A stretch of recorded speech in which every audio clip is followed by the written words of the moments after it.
Keith, how are you, my man? Yo, it's the best day of my life. Ben, how you doing? I'm good.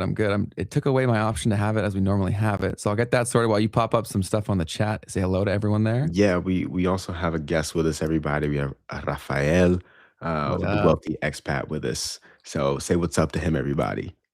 Yes. Thank you. Thank you for having me. Of course, man. Of Yes. course. It thinks So it's there we go. I got it. I'm seeing some funny stuff in the chat. Um, Empress Me said, I know y'all gonna bring it today. Trump said they call me daddy in his WEF speech yesterday. LMAO, let's discuss. What's going on? What's going on, Zach? I'll say what up to Brand. What's going on? We've got Robbie, Rob J. Davis. What up? All right, Keith. So how are you doing? I'll throw the floor to you. Yeah, so we might as well start with some of that because that was really funny. And at this point, like I'm unaware of, because there's like AI clips, like deep fake stuff coming out from this, but then there's the regular stuff, and I'm like, I don't really know what's deep fake and what's not. It's hard to tell, man. It's really hard to tell. There's But a lot of crazy stuff coming yeah, out. why don't you give a quick intro to our guest and then let him take the floor? Yeah, so Rafael, I've actually watched a nice amount of your content.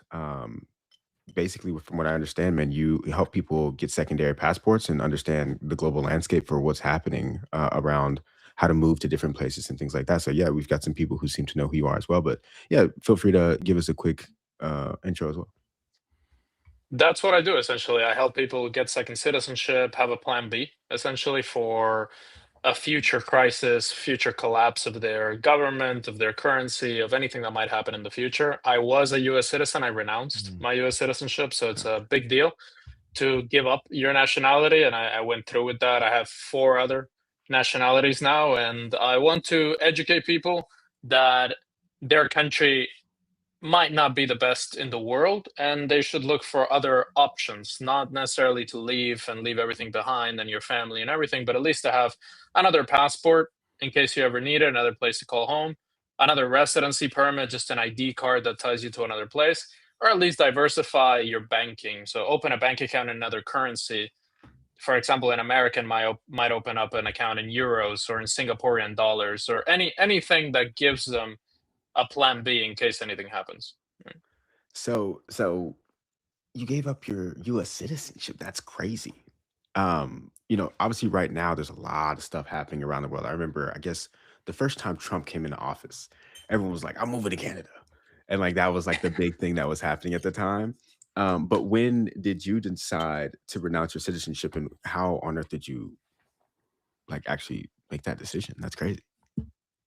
So I thought about it for a long time. I never really wanted to live in the US. I lived in the US until I was 18, and then I lived in New York for some time. And I never really wanted to live there. I never really wanted to even go there. And there's, in my opinion, this is all my opinion, not you might disagree, obviously, but there's a lot of clash between different cultures, between different people, between different ideologies in the United States. And once you step away from that and you travel to other places, you realize, oh, you don't need to constantly live in this drama, in this people hating each other. And you realize, oh, there's countries that are quite, the media portrays them as terrible places to live. For example, right now I'm in the Philippines a couple of days here, and people say, oh, the Philippines, third world country, they all want to move to America. And it's actually very nice. It has obviously its problems with poverty, but there's places that are extremely well developed. And also, when you talk about taxes in the United States, you pay one of the highest rates in the world. As a US citizen, you pay one of the highest rates on your citizenship. So, regardless of where you move to, you could move to the moon and you would still pay taxes to the IRS. And seeing how countries operate without taxes. So, an example would be the UAE, the United Arab Emirates, Dubai. They don't have capital gains taxes. For example, if you sell a property, you pay no tax. You sell your crypto, you pay no tax. As a US citizen, it's extremely complex. So, I'm not a US tax expert by any means. And US citizens pay tax regardless of where they are. But as a non US citizen, let's say you're a Canadian and you move to Dubai, you pay zero tax on your crypto, absolutely zero. And the roads work, public transportation works, it's safe, people aren't shooting at each other on the streets. It's like these myths that the Western world has told us of, oh, taxes include civilization, or taxes are a result of civilization, or we need to have this drama or this political mess in the country where you go abroad and it just doesn't exist. So, yeah, I'd imagine your business is quite busy with all the stuff that goes on over the past few years. I'd imagine that you're quite busy, because I've thought about all this stuff too. And I don't know if you saw my face perk up when you said Canada, because that's where I'm from. And so I saw that your like third most viewed video ever was about the decline of Canada and things of that nature. Do you deal with a lot of Canadians leaving Canada? And is Dubai where they normally go? Canadians are a tricky one because they usually like something closer to home. They tend to not go too far at first. So, for example, a Canadian might go to Mexico Mm, as a plan B. So they'll go to Cancun, they'll get a residency permit. Mexico is very straightforward. If you're a Westerner and you want to move there, or you want to at least have a plan to live there, they'll give you residency. And they have that as a plan B. They have Panama. A lot of them buy property in Panama. They buy property in Argentina. It's more familiar to them. And then obviously there are those that just move to Dubai. A lot of them, for example, a Canadian might have French ancestry, so he might be able to get a French passport. And a lot of Americans, they might be Polish, Hungarian, Rwandan. I mean, America is the melting pot. So there's mm, plenty of people that don't necessarily just have to move somewhere, but oh, my grandma is from Italy, as a random example. I can get an Italian passport. I might put it in a drawer and never use it in my whole life. But if I ever want to, I can move anywhere in the European Union. And that's what we want to tell people is like, look, there's so many options. And a Canadian might be citizenship by descent, which is somebody from your family gives you a passport, or you go to Mexico, you buy a property, you get a permit, or you go to Panama, and that's typically what happens. But I know I hate on Canada a lot. The Canadians are lovely. It's just the government hasn't been too great for the country. no offense taken whatsoever. And I think the majority of people would probably be on your side, as you can tell by the viewership. So, So speaking of Canada, right? We had Mark Carney coming out this week and making some pretty inflammatory comments, right? Using the words that people are deathly afraid of, and rather than just have had a lot of connotation over the past decade or so. And he came out and said that we're moving into this new world order, and he delivered it just like that. What are your thoughts on? Did you see those comments? Should I pull it up real quick, or have you seen what he was saying there, and kind of how this was a part of the deal that they were making with China or anything like that? Is that something that you follow at all? I do follow it. I'm subscribed to Ground News, so whatever Ground News basically, because I there's so much divide mhm. in the U.S. and in the West in general, so I like to kind of have a one straight shot every day. With Carney, I'm not 1,000% sure. So if you can pull up exactly what you mean. Yeah, Carney, it's funny because if you had said the agenda for a new world order even a few years ago, people would call you a crazy conspiracy theorist. And now here's the Prime Minister of Canada saying it out loud. And you're right, Keith. He said it like a movie, man. He's like, Yeah. the new world order. And watch the faces of everyone around him too. Mine is the first visit of a Canadian Prime Minister to China in nearly a decade. The world has changed much since that last visit. And I believe the progress that we have made in the partnership sets us up well for the new world order. Damn. Wow. Yeah. Yeah, 5 years ago when you said that, people would say, "Oh, no, you're crazy. YouTube would take you down." Seriously. Yeah, it was funny because the video I posted with this in the beginning has like New World Order in the title, and it's got the box under that says like this is a conspiracy theory, and like the top comment is like it's so funny that they're still calling this a conspiracy theory even though they're saying it themselves. But so yeah. Yeah. So the thoughts on that on the New World Order. I want to be careful because obviously this is your channel. I don't want to get you penalized or in any way, but I do see it going in the direction of it's globalized, right? They want globalization where they want to have one system of information, one database, let's call it. And what I'm afraid of is that that database, one, can be used in nefarious ways, which already happened in France.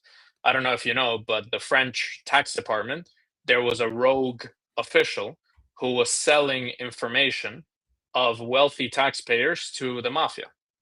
And what happened was that the mafia then targeted those people, and they were able to get their crypto because a tax official can see how much crypto you have, where do you live, your kids. It's tax information. You have to report, you have to tell them what you cook for breakfast. How So much shares are basically, in your they face? give that information. Yeah, they give that information to the black market in some way. It was one rogue official. I'm not saying anything about the French tax department, but that highlights how nefarious actors can take this database, this information, this digital ID system, for example, and then use it in a bad way, or that it can get hacked as well. So this happened in the UK, where a lot of cyber security experts were saying, look, if you implement this digital ID system, it's going to be really easy to get hacked. And then they're going to have the passport numbers, the date of births of millions of British people. And if it's North Korea or China, they're not going to do something great with it. So it's that is really what worries me, is that you have this system where it's very convenient. So let's say that you go to the airport and you don't even need your passport. So when I travel, I need to use my passport. Maybe you don't. Maybe just use your face. It scans your face, your iris. You go through the gate. Nobody asks you any questions, but whenever they can or they want to, they just freeze that, and then you can't travel anymore. And that's when they say new world order. This is what I fear, that in the future it's going to be so. This database is going to be so encompassing that with one click they shut it off because you said something wrong. Totally. And it's, I never understood how people thought that this was conspiratorial, that things would head this direction when it's happening in front of their face all the time. Like I don't even know if I had traveled that much before 9/11 happened, but after that, like the whole experience changed so dramatically. And now traveling anywhere is like such a tedious, long process. And I think the scariest thing about all of this to me is that even the employees, like, they don't really want to be doing this stuff. They're just told what to do. Right? Like, I remember being extra screened by a guy recently, and I'm like, "Why are you doing all this extra screening?" He's like, "They just tell us to, man." I'm like, "That's so scary," because they're always gonna keep doing it because they're like, "I'm just doing my job." And then eventually it won't be the person. It Right? won't even That's have to be. Yes, Yeah. exactly. Yeah. What's the movie? The Minority Report or whatever, I think it is, where it's like you get to the world to where they're predicting that you're going to commit a crime and then they'll Before you do arrest it. you. Yeah. um, It's but happening in the yeah. UK already. If you want to see a system of prediction, there was a lady uh, in the same hometown as one of my friends, and she reposted on X. Didn't even post, didn't write, reposted something that offended someone. And that person reported them. And the police showed up at her house, and she's like a 73-year-old woman who's like laying in bed watching X posts. And she reposted this, and the police showed up at her house, interrogated her, and it's like, whoa. So she reposted something, therefore they can predict that she's going to commit a crime in the future. It's insane. That's a really good example. Yeah, that's crazy. That's definitely Black Mirror-esque. It's a very slippery slope.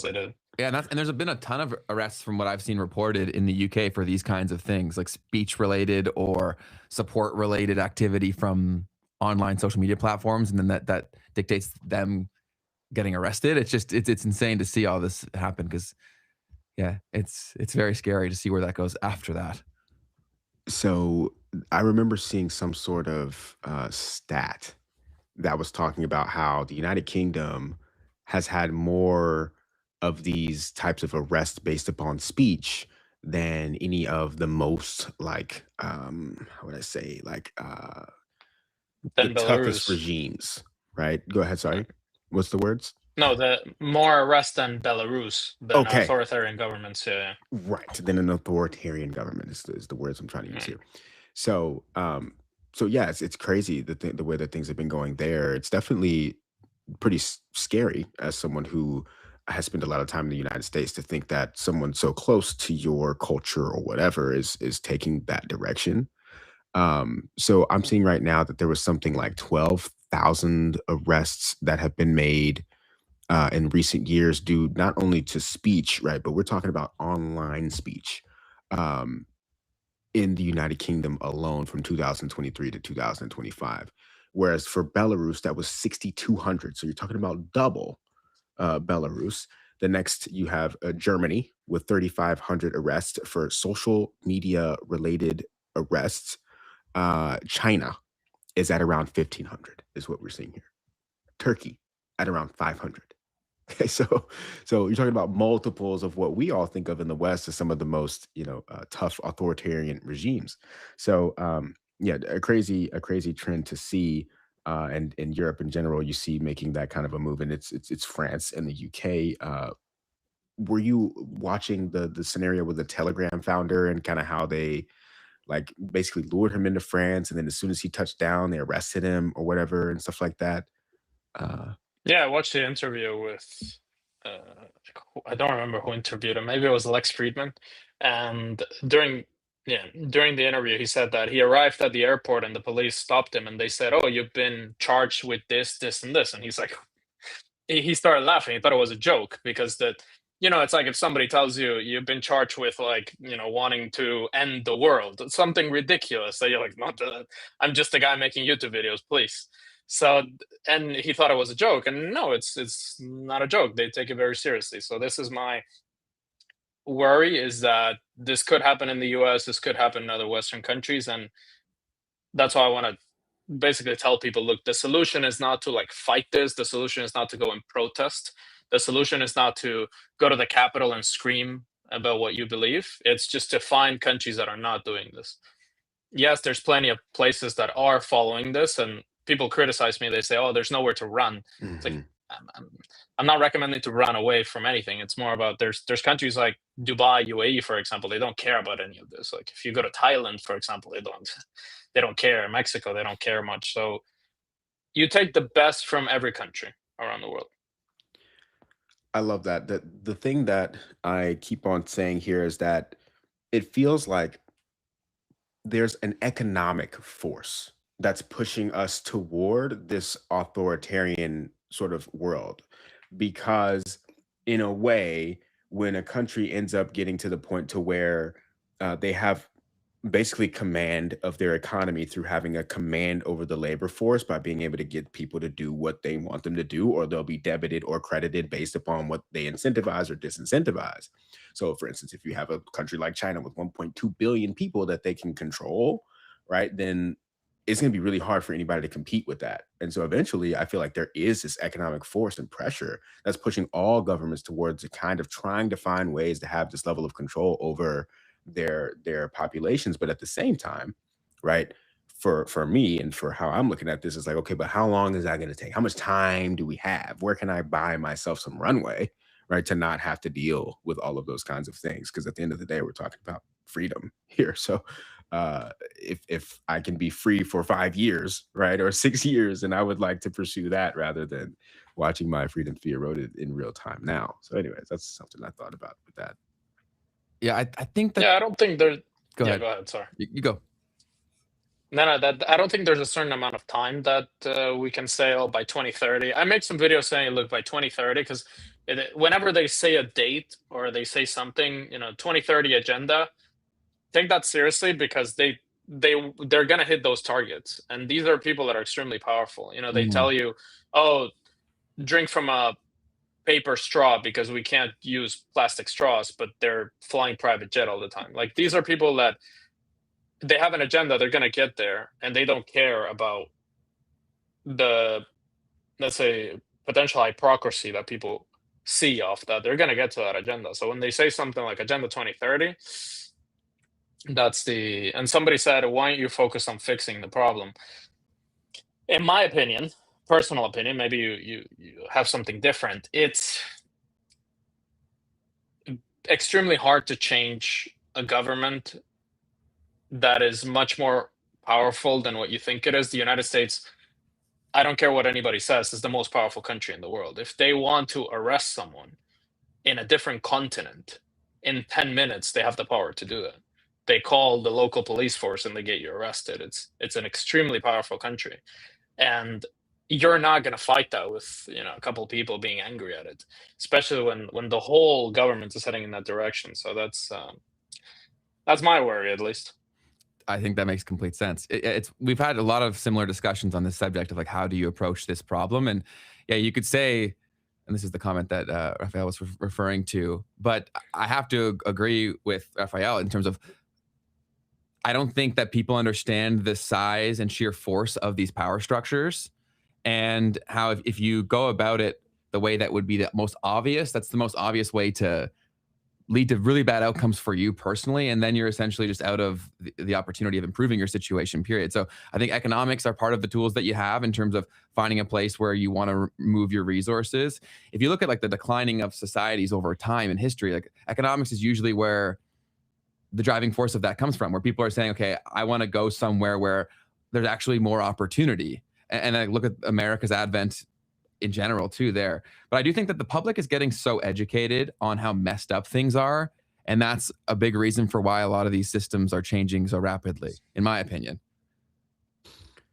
You just made an interesting point there too. It's like, where could you go to actually get a better grip on the economics first, so that then you can have more choice and decision on what may come next for you.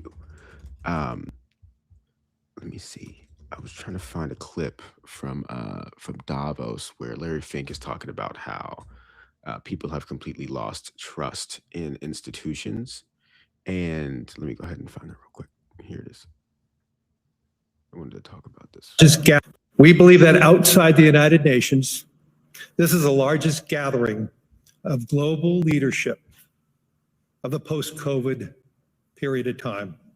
For many people, this meeting feels out of step with the moment. We hear all about the elites.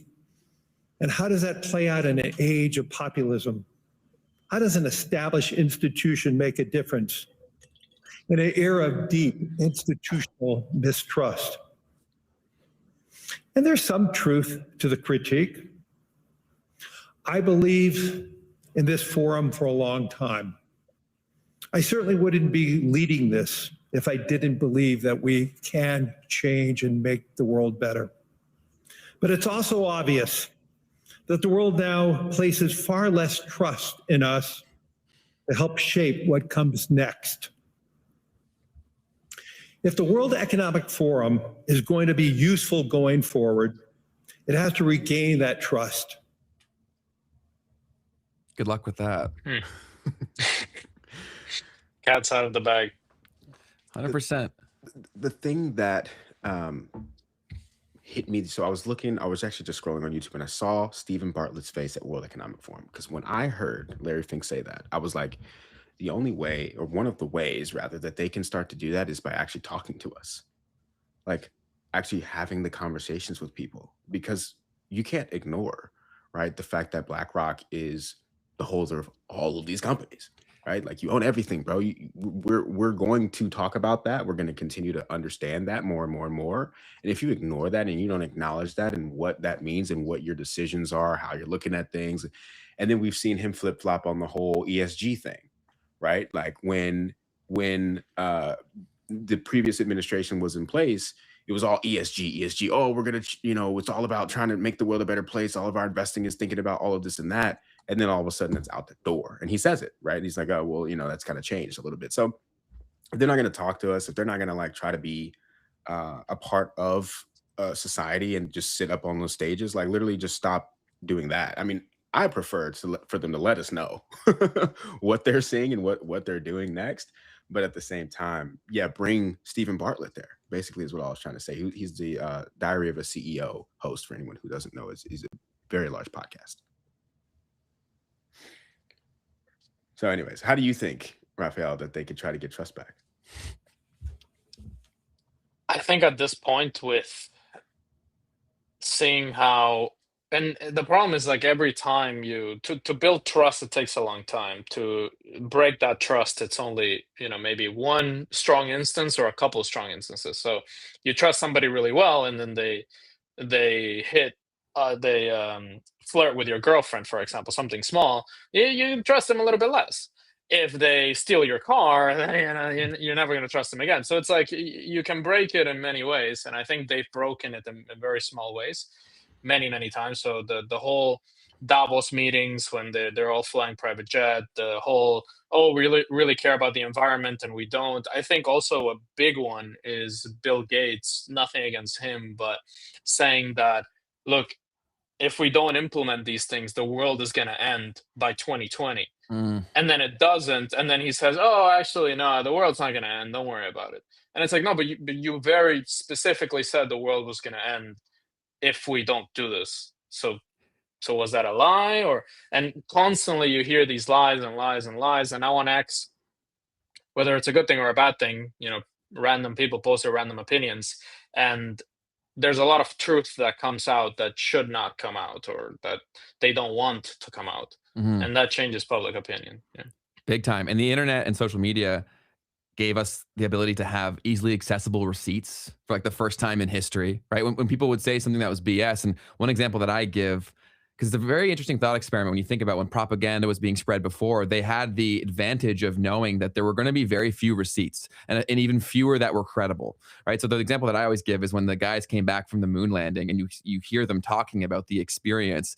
They didn't know that people were going to be able to watch this whenever after the fact. They just had to do their job, say what they were supposed to say, and move forward. But now there's the opportunity for all of us to really do deep research, and more people are putting the pieces together to understand that there's very few power structures that are governing almost the entire world, which is really, really insane. And then it's even weirder when you hear these people talk and you realize they're not much smarter than you or I. So why in the world do you get access to decide everything when you might not even be the best person for that job, but there's no opportunity for any of us to come in and contribute? So it's something that I think about all the time. And it's really hard to have conversations. That's why I love having this show, to speak with people like you, Rafael, especially because you've probably had some amazing conversations with people who have seen angles from all over the world. Because I'm sure we're fed different things in different ways, depending where we are, and different algorithms there. But yeah, Keith, do you have anything to add off that? Yeah, I mean, Raphael, like, what is the biggest complaint? Like, what is the thing that pushes people over the edge and they're like, I need to talk to The you? breaking point? Yeah. I think it's the option on the other side. Obviously, the grass is always greener on the other side, but when you look at your country and they tell you it's the greatest country in the world, whether that's Canada, UK, US, because every country has this narrative. Australia, I remember one guy in Australia telling me, "Oh yeah, but Australia's the greatest country in the world," and I'm like, "I thought that was US." Okay, so every country has their own propaganda, and then when you realize, oh, people in Italy are living longer than us, and they're paying less taxes than us, and the country's not collapsing like they're telling us, Mhm. huh? Maybe I'll go check out Italy. And then they go and they realize, oh wow, people actually are happier here. So it's the phenomenon that there is an option outside of your current bubble. And that's really the breaking point for most people, especially Americans, because Americans, I don't know if you know this, but they're the one of the lowest percentage of passport holders per population in the world. So there's a lot of countries have like 90% passport rate. So France, for example, has more than 70%. More than 70% of the population has a valid passport. In the United States is, I think, 20 something percent. Mexico's 10. So there's countries that they just never leave the country. That And when you realize, yeah, there's another country that's, oh, the roads are much better and they don't pay any tax. How is that even possible? And the mind just explodes. I always find that so fascinating, all of the traveling that I've done in America to meet other Americans. And when I ask them, have you traveled a lot? Most of them that say yes, they refer to a bunch of other states. Mm-hmm. And I'm like, no, it's not what I mean at all. Go ahead. And to be fair, there's some logistical considerations there, because if you look at Europe, right, it would be the equivalent to going distance-wise to another Fair. state, That's totally fair. right? But the distance, right, is not the same thing as the cultural distance, right, that happens between Europe Great as call. well. And yeah, it's a part of our culture to an extent, for sure, that we just don't get out. And that's not just the country. Sometimes also you'll definitely recognize that for a people's state, right? Like, people don't leave their state, Mhm. right? If they've traveled outside of their state, that's like a big deal. The psychology of it all is really funny, because I have friends that live in Florida, and to get them to come to Canada is like they're coming to Europe. And I'm like, brother, it's a 2-hour flight. You know what I mean? It's just so funny, man. Yeah, man. So basically, just the idea that they've been lied to, and that there are other options out there, is one of the big things that you feel like is maybe the emotional sway that makes people want to move. Yeah, for example, for something that's relevant to us or our age group is also dating.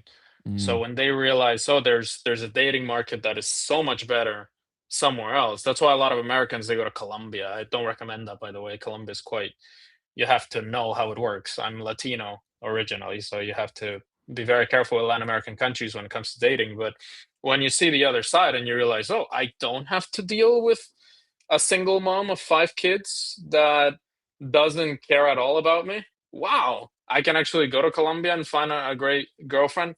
And when they have that realization, that's when they take action. I've seen both from a tax perspective, from a dating, from a lifestyle, from weather. Canadians, they realize, oh, I can actually like live normally and not have to have 6 months of depression, for example. So everybody has a different reason. Mine was more, why do I need to live in the country that I was born if there's better options out there? I wanted to ask also, where are you from? Were you born in the US? I was born in Puerto Rico. Okay. So Okay. American, but people say, "Oh, you don't sound American," but it's like, yeah, I'm as American as it gets. Like for the last 200 years, we've been part of America. So, Yeah. yeah. That's actually a very interesting cultural thing. I went there for the first time in the end of 2024, and it was weird. I was like, "Oh, I'm in America, but it doesn't feel like it at all." But and obviously, I mean, people there speak Spanish, but I lived in Miami for 6 years too, so it's like that also is kind of like Spanish first almost when you get there. You know what I mean? You might hear Spanish in the airport before you hear English. Um, but anyways, so and Puerto Rico is the one place from a tax perspective where so I did this whole thing because I was like, how do I not have to pay tax? Like, what am I gonna have to do?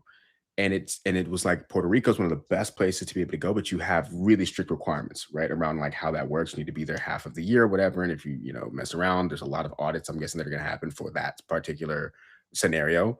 But the only other option is to renounce your citizenship, like you did.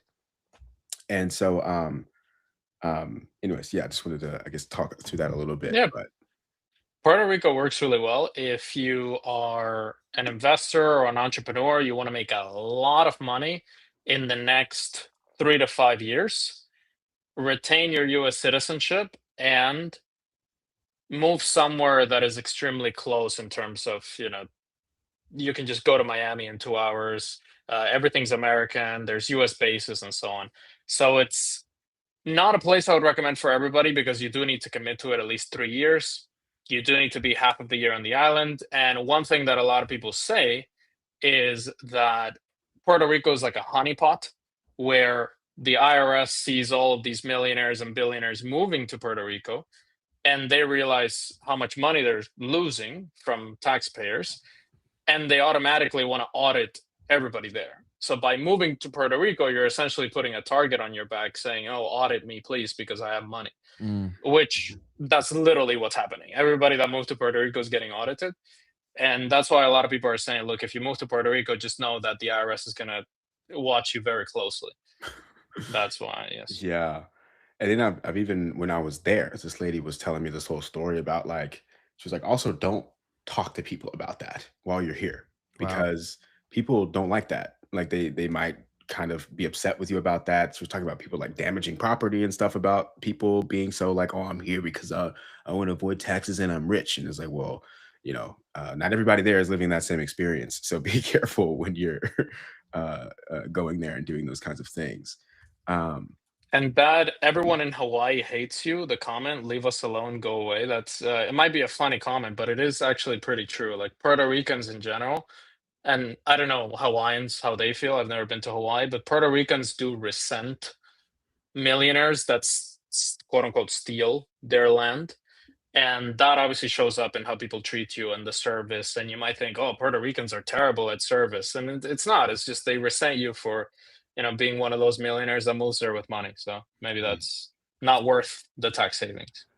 Are most places like that though, where if you move there, the money you're coming with totally changes the dynamics of it? Like I noticed that I went to Mexico in like 2021, and then I went back 3 years later, and there had been so many people coming from Canada and America, and it changed the prices of things, it changed the culture of things, and I could visibly see and feel the locals' disdain for us. Is that becoming an increasing issue for people who are trying to do this? Yes.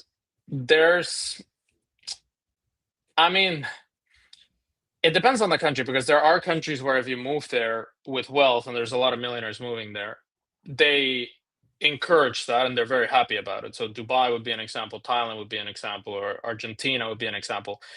It depends who you're interacting with. Typically, lower class people that see the prices of property going up. This was happening in Portugal. So I don't know if you saw what was happening in Portugal and Barcelona. People are, squirting water at tourists and saying, "Oh, go away, go Which away." is And it's such a like, European thing to do. Like they're like, I don't like it. I'm yeah. gonna squirt you with water. My bad. Go ahead. So it's because they see the prices of real estate going up. They see the price of hotels going up. They can't afford it. And that's, in my opinion, more a government policy than anything else, because there are countries where there's more economic opportunity. There are countries, this chat seems quite divided, so I'm going to be careful what I say. And I did not I'm mean to seeing that shame as on the well. single mom. People get so. I did not. Yeah. I just meant it as a random example. Sorry about that. What I want to say is in terms of immigration. So immigration is a big topic all around the world. The US obviously has a mess right now when it comes to people that support what's happening and people that don't support what's happening. But in European countries, what immigration has done is it has increased dramatically the prices of real estate and the availability of real estate. And when regular, ordinary people, let's say you work at a bakery, you make $800 a month, and the rent for a decent apartment is $1,000 a month, you make 800. Who is to blame? Oh, the rich foreigners who are jacking up the prices, when in reality, it's the government that has supply laws that don't allow developers to build new buildings, that are taking illegal immigrants and housing them in some of these apartments, and therefore not allowing the locals to live there. So when you really look at the economics of the situation, it's not, they're blaming the wrong person. These locals, they think, oh, it's you, it's the rich American. It's like, dude, I'm like 2% of the problem, when the reality is much, much bigger. Yeah. Very, very interesting take there for sure. In fact, this is going to lead me right into a point about Europe that I wanted to touch on. We had Christine Lagarde, everyone's favorite globalist. She is the head of the European Central Bank, previously the head of the IMF, International Monetary Fund, and a French national. And she said this the other day out of Davos. This is a wake-up call, a bigger one than we ever had. And I think that Europe is going to look at its strength, look at its weaknesses, do a big SWOT analysis, and decide what do we need to do to be strong by ourselves, to be more independent, to rely on the internal trade that we do with each other, so that we can just not ignore, but at least be prepared and have a plan B, just in case the normal relationship is not restored. And so this comment was particularly in response to, the ratcheting up of the tensions between the US and Europe. And what was worth pointing out here was that she talked about doing a big SWOT analysis. And people in the comments called this out, as well as the wake up call thing. Wake up call number 55. Europe is always having a wake up call for different things that have been going on where citizens are unhappy or where they're not having the this one is awesome. What would you do in this situation? It's time for a SWOT analysis. And so anyways, I just wanted to point one of those out. And then there was also there was one other thing. Oh, so there's like this whole thing about like, what does Europe do very well? And here's the meme right here. So it's this is a little bit hyperbolic, and I don't necessarily agree with it, but America innovates, China replicates, and Europe regulates, right? And that's just like the thing that they do the best, is how to be the first one to drop a regulation to either prevent something from expanding or to prevent it from hurting people in different ways and whatnot. But I just wanted to kind of point some of this out in response to your saying about having that regulatory grip on real estate markets, for instance, and how that can affect people. But I understand how politicians have such a tough balance to create, because then you see Americans saying, oh, but look at Europe, they enjoy their life better, they live longer, they don't have all the pesticides that we have, and so on. So it's like Europeans resent their politicians for regulating everything and not encouraging capitalism like the United States, and Americans, and they resent America for being how it is. So it's kind of, that's why I try to open up people's minds and say, like, look, there's there's 197 countries plus 50 different dependent territories around the world that you can move to or go to, or at least spend a couple months in, where politics doesn't matter. Like, all of this just, it's not even talked about. A good example would be like the island of Mauritius. I don't know if you ever heard of that country. So it was a French dependent territory. Now it's its own country. It's extremely well developed, and it's in Africa. And people think, oh, it's an African country, but it's like a very well developed, safe, clean African country. And there, a lot of people are moving, like French, South Africans that are tired of South Africa and the crime. And I went there and I was really surprised at how countries that I didn't even know existed are functional and really high quality of life as well. So right now, if people come to you, and I'm sure there's so many different answers, but where are, like, say, like the top 5 to 10 places where you're currently sending people who are trying to leave, say, Canada or the States? It depends the reason. That's what I always say. So what are you trying to do? Because if you're trying to optimize tax, then if you're a Canadian, then moving to Mexico doesn't really do much for you. You have to move somewhere farther away, let's say to Panama. Panama is really good for taxation. If you're American, then taxes follow you, so you can structure it better. If you're talking about quality of life, then the question arises, are you willing to sacrifice some day-to-day safety for better quality of life in other ways, or do you want an extremely safe place? Because if you tell me, no, I want the safest place possible, then we're talking about UAE. A lot of Canadians would be very happy in a place like Poland, for example. Poland is now one of the top 20 economies in the world. We have a little office in Poland, and Poland is, people think, oh, it's this backwards Soviet country, but it's worth more than Japan at this point. And it's very developed, very safe, very stable. And Canadians would have the same weather living in Poland while living a much better quality of life with a lot less of the problems like taxation and regulation that they have in Canada. So it's goal. Are you willing to make some sacrifices? Moving to Mexico might seem like a dream, but Mexico has a lot of problems and crime and petty theft and that you need to be aware of. Moving to Argentina might seem amazing because of the new president and the freedom that he's bringing, but also locals resent you a bit because of you're the white rich foreigner in some cases. So it's a balance. I would say Dubai is extremely popular. For the ultra wealthy, we're talking about Singapore, Switzerland. For the Canadians, Americans, we're talking about Panama a lot, El Salvador. Although people say, oh, why do you recommend El Salvador? The gangs rule there, and they're living in 7 years ago. El Salvador is a very peaceful place, very nice place to be right now. A lot of Americans are going there, so you'd be surprised where people are going. I would say those are the top spots, and then European countries in general. So, go ahead, Keith. Switzerland. I just gotta. Where does the people who live in Switzerland go for the winter? Do they really stay there and endure that? Swiss winter is actually better than most other places because Switzerland is really beautiful in winter, and the winter is not as bad. So you're not gonna have. I think I saw on news. This morning, I think my dad sent it to me that in Wyoming or in Illinois, I think it's gonna be minus 50 in the next couple of days. There's somewhere that is going to be minus 50 in the US, and that I thought minus 50 was impossible or illegal. Like, I just thought that you couldn't get to that temperature. Not even Russia experiences those kind of temperatures. So in Switzerland, you don't have those. You have maybe 20 degrees, 10 degrees, and it's actually pretty beautiful. It is tough to endure if you've been living in Florida for 6 years. But yeah. So for my situation, I'm in Canada. I really hate the cold, and I'm an entrepreneur. Where would you suggest I go?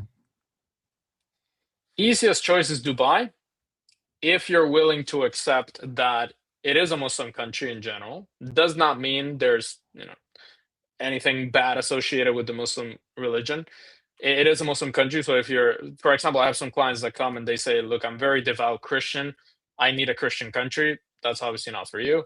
It is a country that, even though it doesn't have the regulations of the West, it cracks down on crime extremely hard. So if somebody accuses you of something, even though you didn't do it, you might get into trouble immediately because the government's trying to crack down on crime as much as possible. So it depends what you're willing to accept. Dubai is the top one. Panama is the top one because it's relatively stable. If you're willing to accept crime, Mexico is a good one. For escaping the winter in Canada, Argentina, and Uruguay. Uruguay is very stable. I've seen a lot of people move there. But I would say it depends if you want to optimize your tax, because Spain is also a really, really popular destination for Canadians and Americans. The problem with Spain, people don't know this, is that the tax department works on commission. So if Ben owes $10 million and I find out about it, I get a percentage off that. Wow. So the tax officials are aggressive. No kidding. And they will go to your social media and check how many days did he spend in Spain, what was business he has in Spain. Oh, he bought a new McLaren. Oh, let's match that to. So Spain is a lovely country. My ancestors are Spanish, but if tax officials work on commission, it's a tricky place for being rich. Yeah. That's crazy. I've never heard that. I've never heard of that even being a concept. Yeah, that's scary. Those people have a Could literal happen in the mission. IRS too.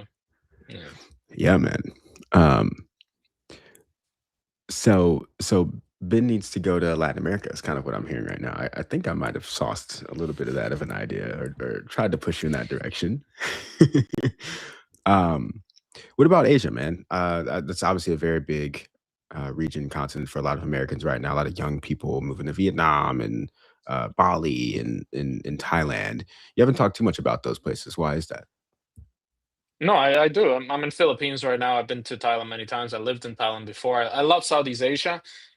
It is a downgrade in some ways in the infrastructure and quality of life. So moving from a random example of Vancouver to anywhere in Thailand, I'm not going to tell you that the quality of life is going to be the same, because the cities in Canada tend to be well planned, well structured.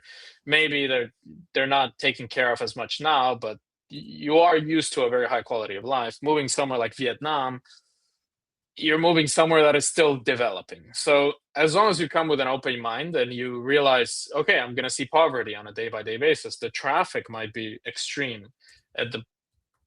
The people might not speak English in some cases. In Vietnam, to speak English is terrible. That's why I like Philippines, because everybody speaks English. So if you want kind of a Asia light, I would say try out Japan. Japan is an amazing country, even though they have birth crisis and people are saying Japan is dead. Japan is a great place, not to live, but to visit. Korea, Hong Kong is one of those that I would recommend to go to. If you want to experience China and see what could happen in the West, go to Shenzhen. And that'll give you an idea of what could happen in every single city in the West, because Shenzhen, there's cameras everywhere. And there's a camera and every single step you take is monitored and restricted, and they know where you are at all times. It's quite, you get a good picture of what the world could look like soon. And then try out Bali, Vietnam, Thailand. Fair. Yeah. I always was thinking about the trade-off of the safety aspect when trying to figure out where I wanted to go next. And for me, that kind of put Latin America in like just a little bit more of a stickier kind of position in my mind. But I had to learn to change my vocabulary also when I think about safety, because there is a probably higher chance of violent crime compared to somewhere like Southeast Asia.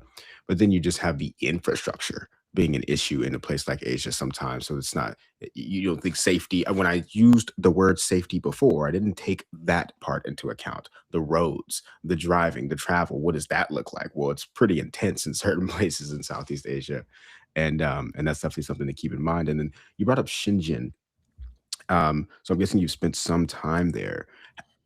How was also, you talk about CBDCs and stuff like that. Have you experienced what that looks like in real life, or have you seen or heard any stories about that in China? For sure. Money is very controlled in China. I'll give you a story.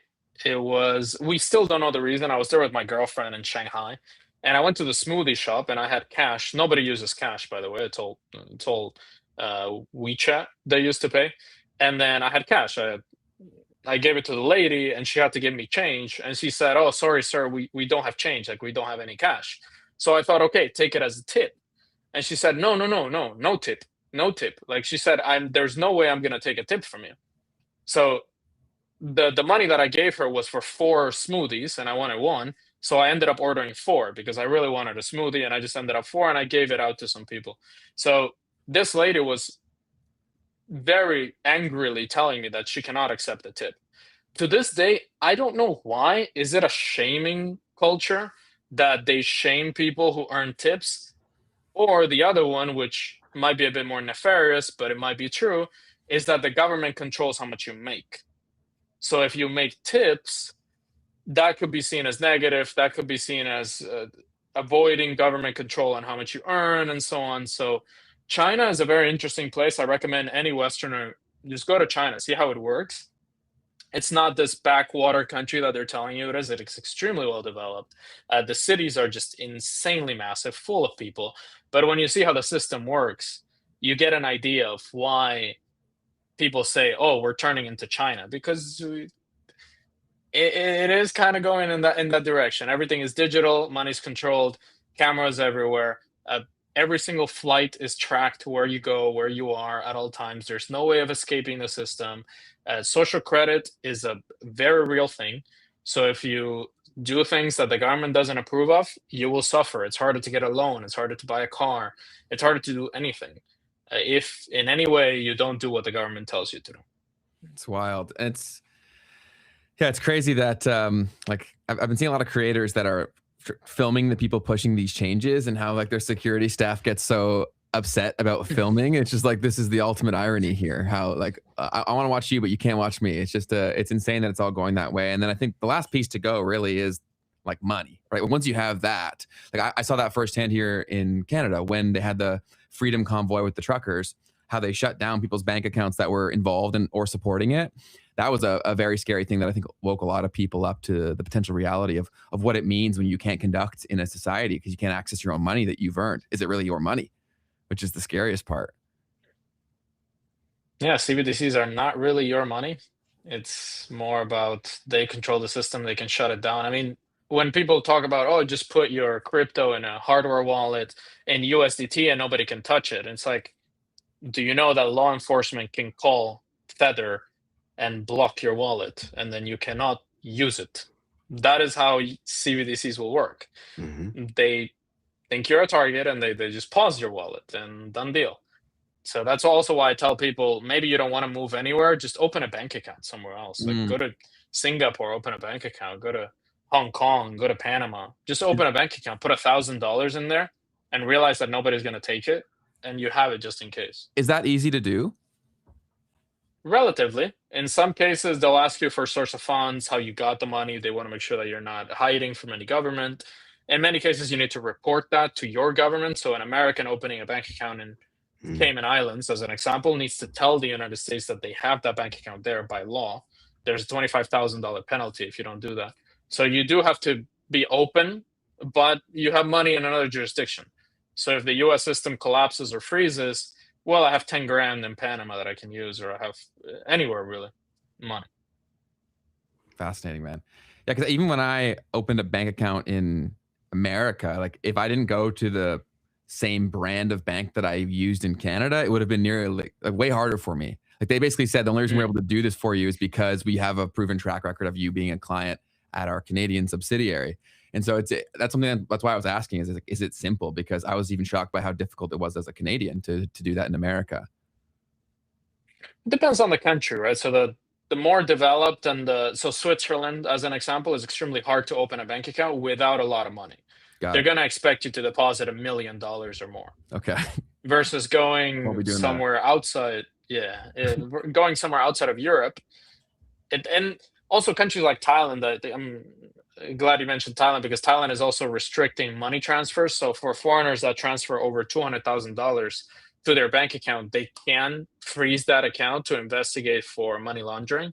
So it's like, there are some countries where, yes, you have a lot more freedom. Yes, they're a lot better in terms of day-by-day regulations in life, but you still can't do whatever you want. Like, it's still, and I don't recommend to do whatever you want, because then criminals come to my channel and they want to know what to do. So I try to keep it everything Totally. as decent balancing as act. possible. Yeah. Definitely. And has crypto played much of a role in this? Because with all the legislation that's going through with stable coins and all of these things, are you having to answer any more crypto questions from people when they come to you?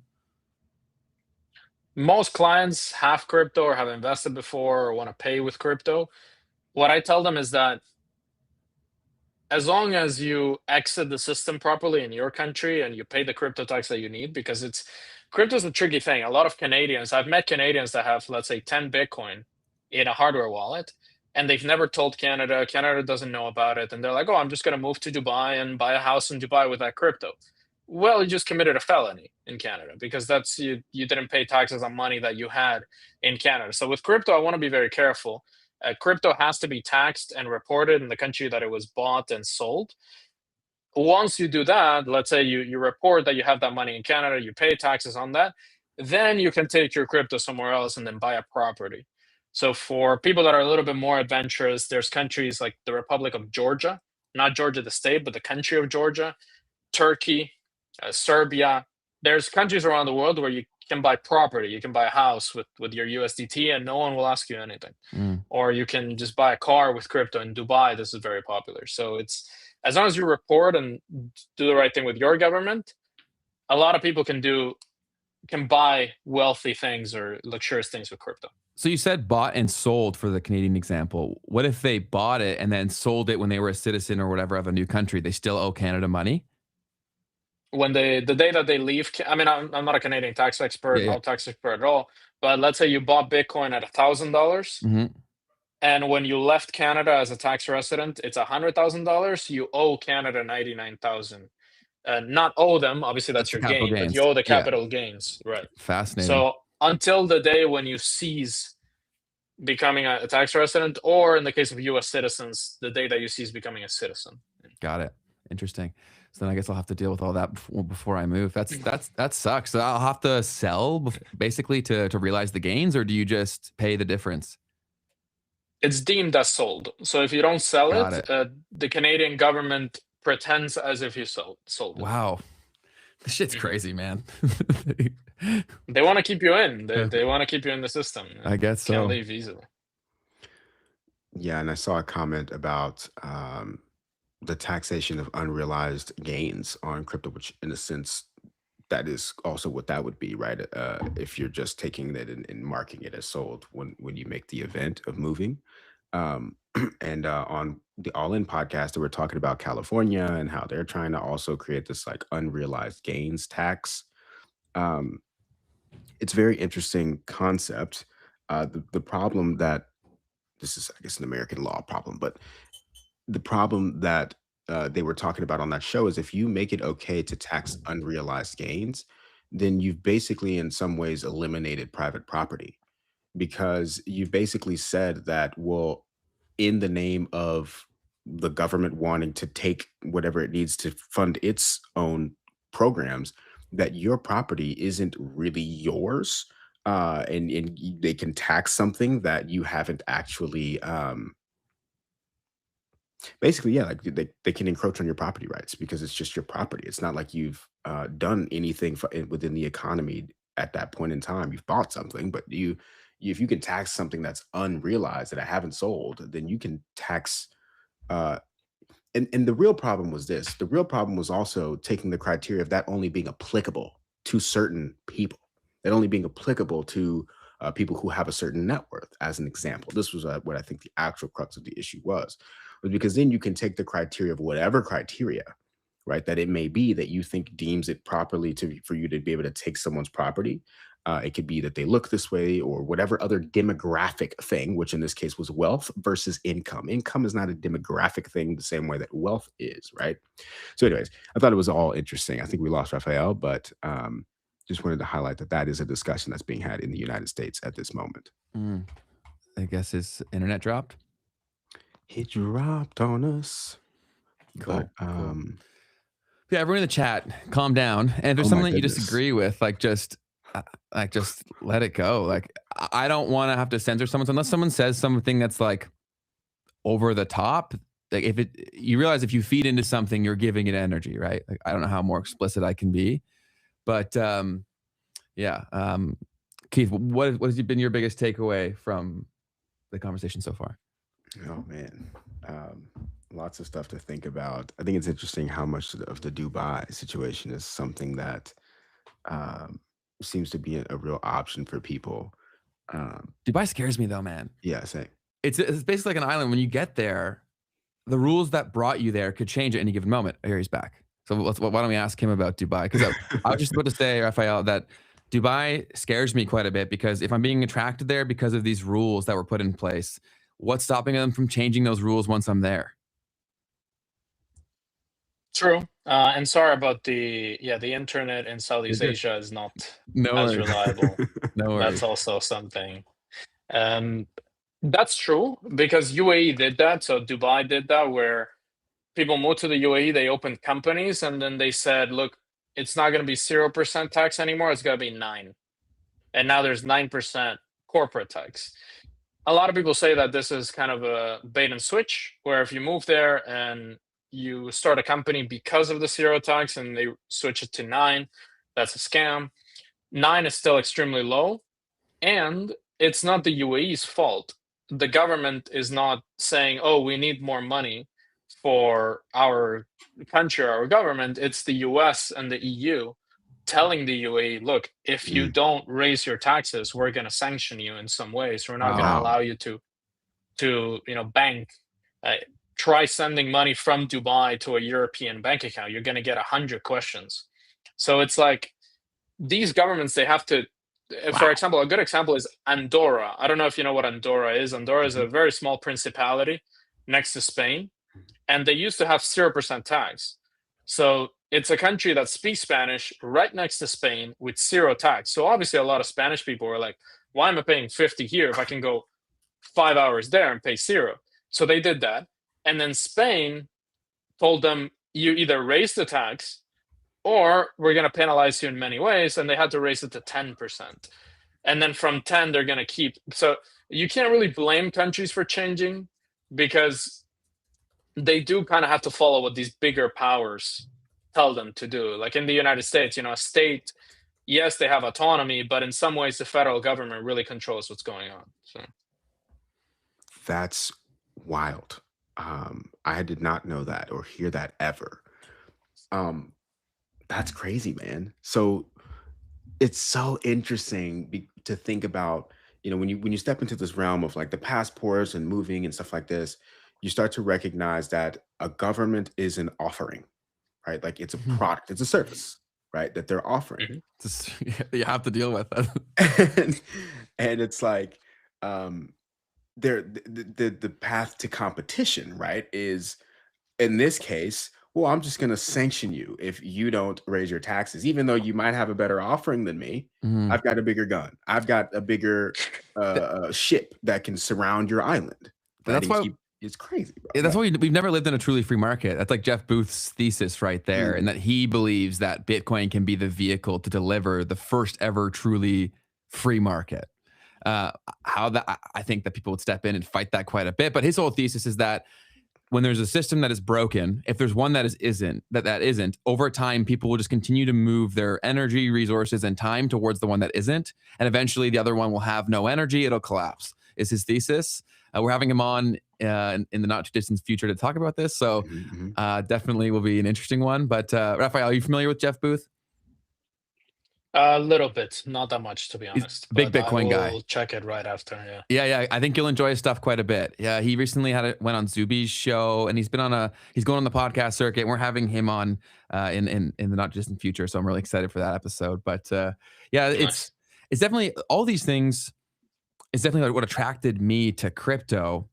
it's just so apparent that they'll do everything they can to kind of counteract what the thesis of crypto was from its advent. Like that just seems like it's a constant thing. And it really also seems like a lot of the propaganda that's been pushed about cryptocurrency in general, or the lack of information provided, is a very convenient thing that takes place. It's when did you discover crypto, Rafael? In high school, 10 years ago. So Wow. One of my friends was selling erasers, and then he would ask people to pay him in Bitcoin, and people are like, what is this thing? And then I don't remember what the price was, to be honest, in 2015, but he was selling these erasers and making like $5 and putting it in Bitcoin. Wow. And then I thought He's it was probably crazy. rich, man. He was. No. He made some. Yeah. I'll tell you a story in a bit. But he's a good friend of mine. So then I found out about some altcoins. I lost a lot of money with altcoins, and then I went really big on Bitcoin. Nice. And obviously, it's worked out pretty well for me.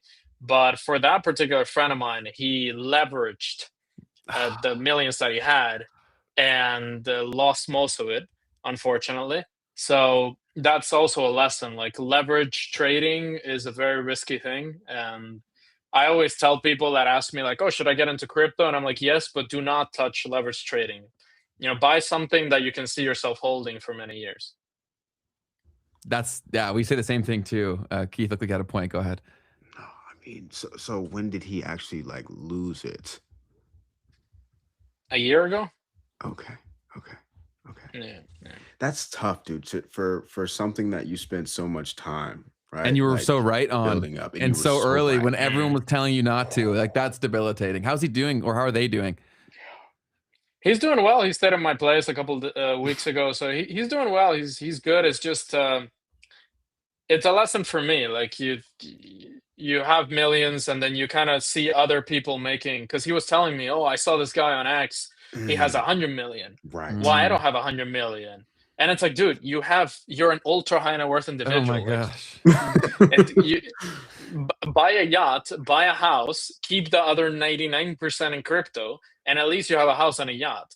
And it's this kind of toxic mindset of comparing yourself to other richer people. And that's a trap regardless. Like, it doesn't matter if it's fiat or if it's crypto. If you play those games, you will always lose, because you don't have the money printer, man. And if the people are closer to the money printer, they're always going to have more than you. They get to decide how much there is, period. There's always there was a guy, I don't know if you saw that on I don't know if you saw it on X. There was a guy who took his account from, I think it was $10,000 to 10 million. And then this was in the span of like 2 months. And then 10 million, he took it to 100 million. And then he posted, look, I just made 100 million. I'm going to take it to 1 billion. And from 120 million, he went down to like $15. he lost $120 million. And I watched it and I'm like, wow, that's another level. It's all on X. So like, there's a huge thread of him just losing all the money. If I had that kind of money, I don't think any of y'all would ever hear from me again. Right? Right. But it's so interesting too, because it's just like that's just kind of how it would go. Like, when you make it that fast, it's unless you at some point was like, oh, I'm at 100 million, I'm good. Why would you stop there, right? Unless you have that in a plan somewhere written down. Very true. Once I hit this number, I'm out. That's also why I think that everyone who's saying that they'd sell their altcoin whenever it hits a certain price, I think they're really underestimating the impact of psychological change from things like that happening. I think they're delusional, and I think they'll hold on, and probably a lot of them will round trip again. Yep. I always talk about the importance of having a written plan, because it's not that you're dumb or silly for doing that. It's human nature. It's your nature. It's all of our nature, right? The thing that you did that got you to where you wanted to be, right? If it's a toxic thing like that, you're going to keep doing it. You're going to go until you're at zero again. So anyways, where should we go now, Keith? I don't know, Rafael, you got anything in particular you want to talk about? No, I would say, sorry for the maybe controversial things that I said, but it's about... I think you handle this stuff really well, man, to be honest. Like, in the internet, where we're at now, everyone gets pissed about everything at this point, realistically. And so I think that you do a pretty good job of towing that line. So I would not apologize. You're good. Yeah, I have to also, because regulators also watch our channel and watch what we do. I've had bookings with the IRS agents. So an IRS Wow. agent will book a call with me and ask me, "Oh, I'm a U.S. citizen. Can I move all my money here and not pay any tax?" And it's like, To try to get you and saying something? right, and then I send the picture and the profile and the name to my team, and they're like, "Oh yeah, she works for the IRS," and it's like, "Oh, okay, makes sense. Now it makes sense," because like it's too ridiculous.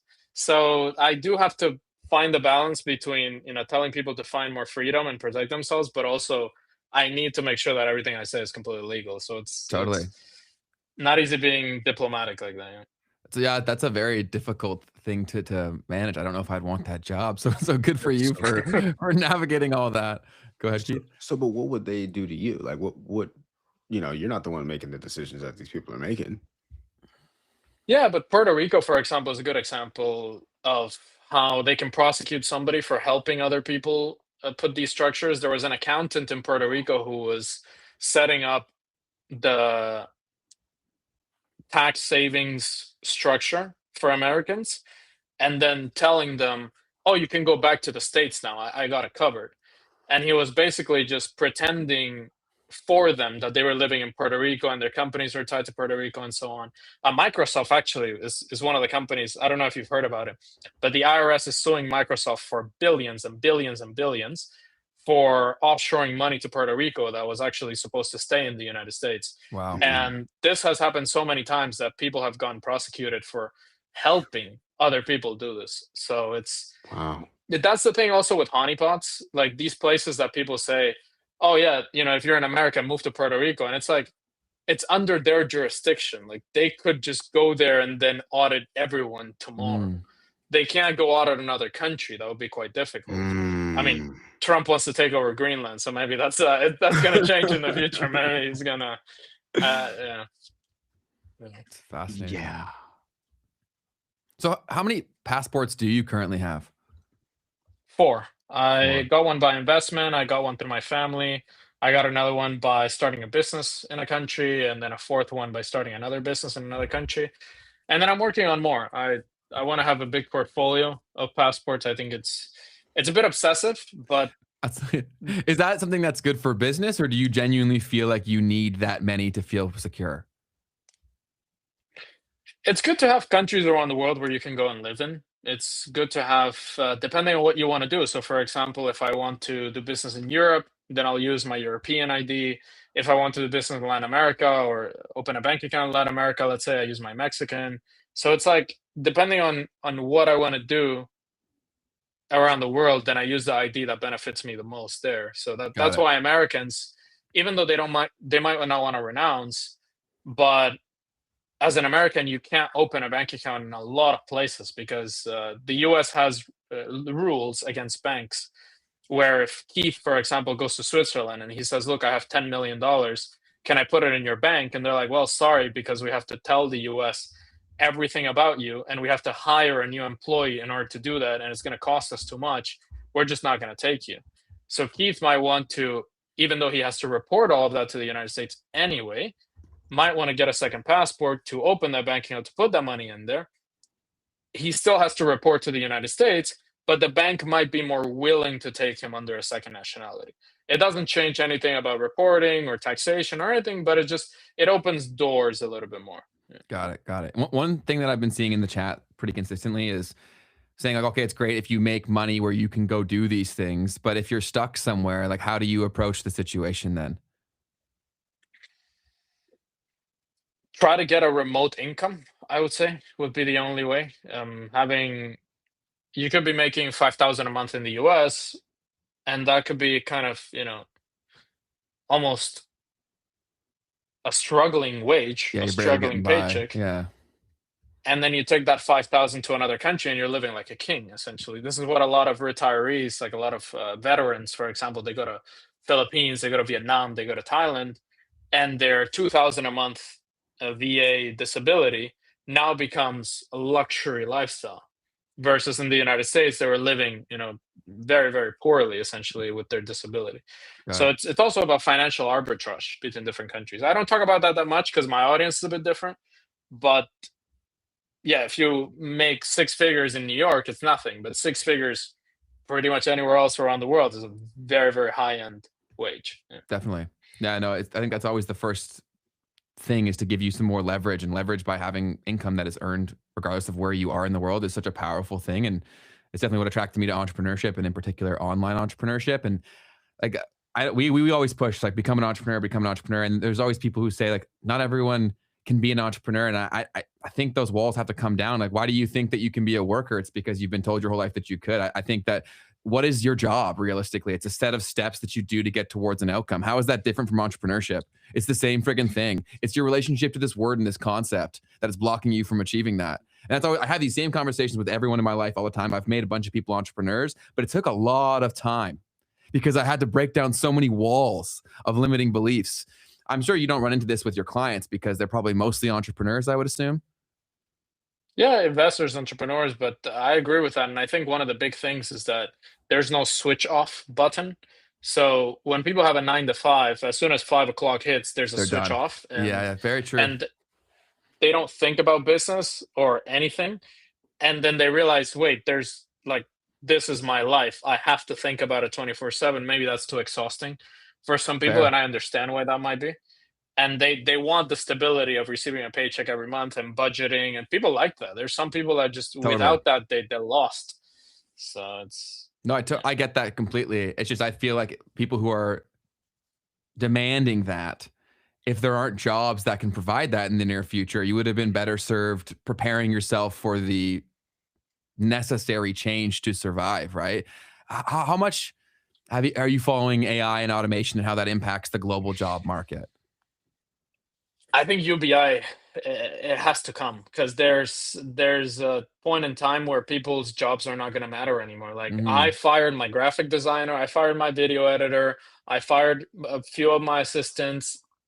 I'm sorry, but AI does a better job than you. And like I wanted to make a brochure to promote one of the countries that we're promoting, and I just went to an AI bot, and in like a couple of days I made this amazing brochure instead of paying $500 for it. So I think at some point there are obviously jobs that you cannot replace, but at some point there's going to have to be a way for people to make money without a job, because there's things like HR, it's going to be wiped out.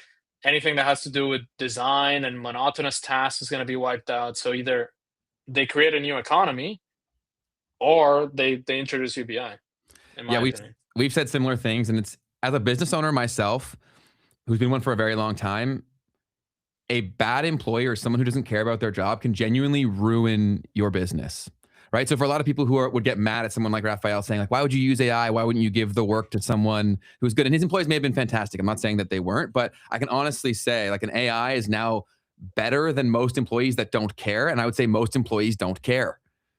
And that's like the harsh reality, right? Is that, and the problem is that someone who doesn't care with AI in their hands can just do more damage.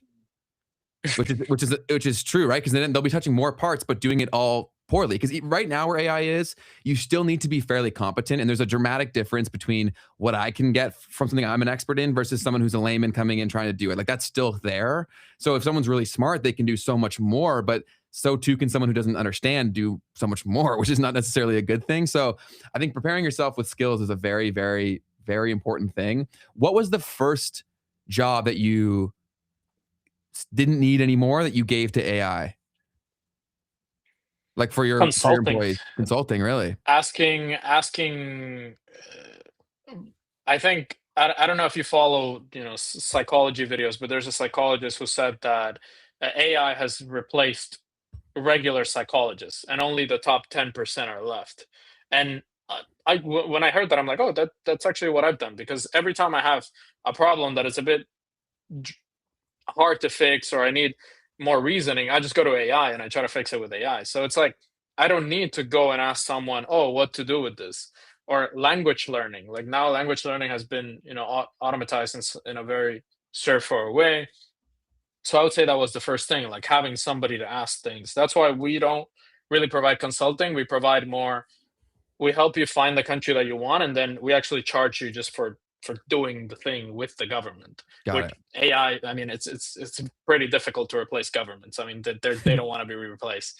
They're not going to let that happen. So it's, but it's replaced a lot of things. And I'm generally scared because what's going to happen when you have like 50% of the population without income, without anything to do? You got to think that's how they're going to usher in CBDCs.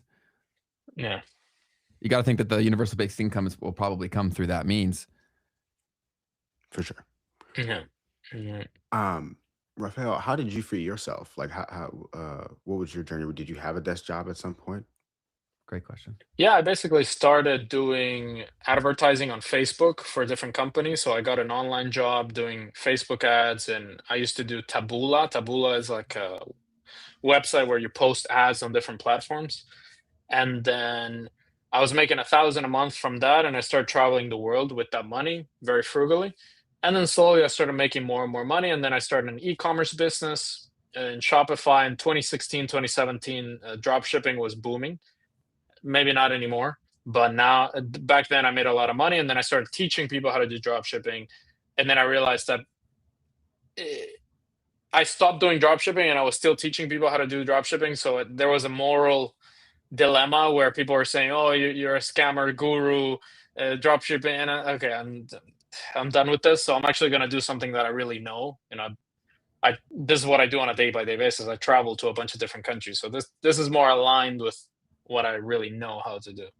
So, but what I would say is find an online job if you can. Start doing some online work for anyone really, or just start working for a YouTube channel. I have one of my employees who just literally just sent me an email like, "Hey, can I just do anything that you don't want to do?"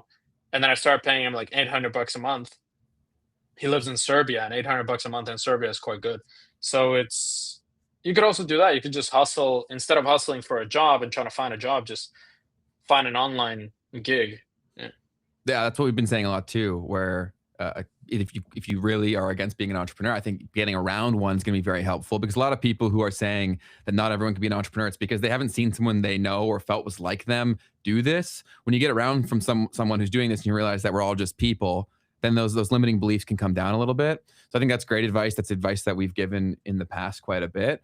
And I think that learning is one of the most important parts of this, right? So the fact that you guys are even in a stream like this says that you are trying to learn. And I think doing that is a great first step. And then getting specific in terms of outcomes. Like I remember when I was picking out, like when I was younger, being like, what should I learn? What should I become obsessed with? I thought about who could change my life, right? And so I thought about the incentives of those people and what were the skills that they would need. And then it became glaringly obvious that everyone was going to need social media. So I became obsessed with understanding how all these platforms functioned. There are still all those everywhere, and you don't have to go that grandiose as like something major like that. But if you can't solve someone's problem, you can't expect for them to solve yours. I think was the core thesis that I would say for this. Go ahead, Keith. Sure. Love it. Yeah, apprenticeship to some degree too is something that we've lost, right, in society today. Daniel Priestley talks about this, how the only reason he's where he's at is because he had someone who he just worked under, who was doing all the things that he's now doing, right? So when you have that example, when you have someone there that's doing something that you might want to be doing with your life, it makes it a whole lot easier. And finding those people, I mean, it comes down to knocking on doors and reading books, watching conversations like this, finding these people, reaching out to them. And then also, Rafael, I wanted to point out that like the job that you had, that basically, I mean, it completely set you up, right, to be able to do this thing for yourself. So having a job, finding jobs and roles that can be potentially aligned with where you may want to go, or at least that are in an entrepreneurial environment where you're learning the skills that you need to go out and do that thing. Because I mean, how many people are playing around with Facebook ads? Taboola, oh man, that's a crazy throwback for me. Like I totally forgot about platforms like that. There was like one called Buy Sell Ads as well. I don't know if they I think they like bought them or something. But anyways, Outbrain, there was a bunch of them. yeah. So yeah, being around that kind of stuff and being in that mix definitely set you up perfectly as well. For sure, yeah. And I think that whatever you want to learn, get somebody like Daniel Priestley said that's really, really high up, and then either work for them for free or do it for a very low wage and then just learn everything. Because AI might replace a lot of things, but it's not also going to replace high-level strategists. So people like Daniel Priestley, for example, are still going to be around because they it's very hard to replace that with AI. Like the psychologist said, like it's going to replace 90%, but not the top 10. So as long as you work for somebody in the top 10 or you are the top 10%, then you should be safe. Yeah, no, I think that's great advice. And I also think that you can get strategic in terms of figuring out what skills are worth having. If you understand that a lot of the money is rising to the top 10%, what are they going to be spending their money on as well? I went to this place with my girlfriend a weekend or two ago. It was like this Nordic spa thing. And I was walking around. All these people were clearly like rich people. I'm like, I don't know if I was meant to be rich. Like this stuff's weird to me, but people were loving it and they were spending all this money at this spa. And I got to thinking, I'm like, honestly, service staff people may become an incredibly high demand if you're like a really good service staff people, because so many rich people are going to want these things. And I don't think that a rich person will want a robot serving them because they'll like the flex of it's a person serving me, right? So I think if anything, unique experiential type employees are probably going to become incredibly in demand. And ironically, in the last wave of growth, everyone was like, be a doctor or a lawyer, and they shamed a lot of jobs that I think now will actually probably be more relevant and more safe. So it's you got to be forward thinking. Everyone's obsessed with where the puck is, and the best players go where the puck is going. And that's a hard thing to do, but I think you kind of have to with how much things change. Go ahead, Keith. I love that. Living in Miami taught me just the concept of like high-end hospitality in general, right? Like you got people that make 10, 20, $30,000 a month working at a restaurant as a server, right? Because they've just got the clientele that come through, and Drake is coming through to your restaurant every other month and he's just dropping a $3,000 tip that night, right? Like, and you just build a clientele around that. So I don't know. I was just thinking about how inelastic something like high-end service absolutely could be. And Ben, I think you're right on about that idea of, I don't want a robot, right, serving me. That's not as cool. And even just like, it's not the same experience, right, at the very minimum. So very interesting there. Do you see any other emerging sectors, Rafael? I would say that the highest leverage would be high ticket anything. So as you both said, selling something to rich people that can obviously afford it, and also for them it's not a big percentage of what they make. Super important. But it can also be online. Yeah. It can also be like, I, for example, know a company that's called Black Tomato. And I was talking to them, and Black Tomato, essentially what they do, not many people know about this company, but what they do is they plan out a trip for you. So Ben, you might want to take somebody to Iceland, and you tell them, oh, I'm going to go to Iceland for a week and I want to take my girlfriend. I want to treat her to everything. And they're like, okay, here's the plan. They give you a 7-day plan and they ask you, what's your budget? And the minimum budget is $3,000 per day. Wow. That's a minimum. And the maximum is, 300,000. So there's people, and I asked the lady, I'm like, what's the average that people spend per day? And she's like, $21,000 per day. And somebody's spending $21,000 per day on a trip. That's crazy. And you make 10% of that, you're making $2,000 per day helping rich people travel, which is quite fun of a job to have. So high ticket sales is an amazing thing. Yeah, and that's it. Your lifestyle will be dictated by who your customer is, and I've learned that by selling consumer apps. Right, we're selling like a low ticket consumer app that we deal with low ticket problems, right? And so everything comes with it. And I think that people don't like to hear it, but if the money is consolidated into a few people's hands, you should be focusing on solving their problems. It's just really hard for a lot of people to even consider or understand what those problems are. Keith, you found it from being in certain spaces. If someone's not and has never been around high income individuals, like how do you learn what is a problem to them, Keith? Like what advice would you give?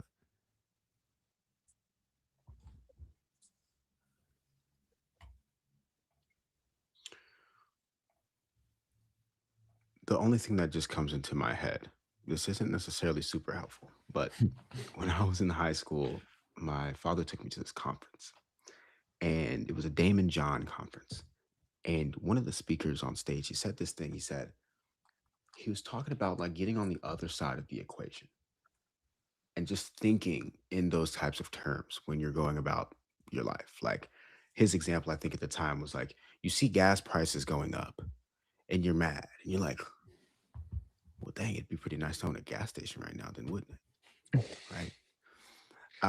So not directly applicable to, I think, what you're saying or asking, Ben, but at the same time, like in your life, right, where are the different ways where you can find a way to get on the other side of the equation? or where are you on the side of the equation that you don't want to be on, right? When that's interacting with people or just whatever is happening in your daily life. And when you start thinking from the perspective of the people that are in those Mhm. positions, then you might actually be able to find or come up with some things that might be of annoyance or things that could be helpful to them. This is a really good idea. Where it says, Pastor Blackwood says, look for all the rich college girls, study their comment section and how they communicate, et cetera, and sell them something. That's genius, right? And I've used that for a pulse check my whole life. My whole business career was studying sentiment across social media. You don't need money to do that. You can capture that for free. That's a really good one. They're complaining about your mic, Keith, for the volume of it. I'm all up in this mic. Yeah, I don't know what y'all want from me. I don't know. Whenever I listen to it back, it always sounds completely fine to me, but people have complained that the volume is not ideal. So sometimes it might also be your headphones too, guys. Keep that in mind if you are listening through headphones. But do you want to go through the news so we can let Rafael get back to his day? Yeah, man. Thanks for being on here with us, man. Thank you for inviting me. Appreciate Of course, it. man. Yeah, so trying to lighten it up a little bit here, because yeah, this was someone said this was depressing. Yeah, this is a more depressing episode than we usually have.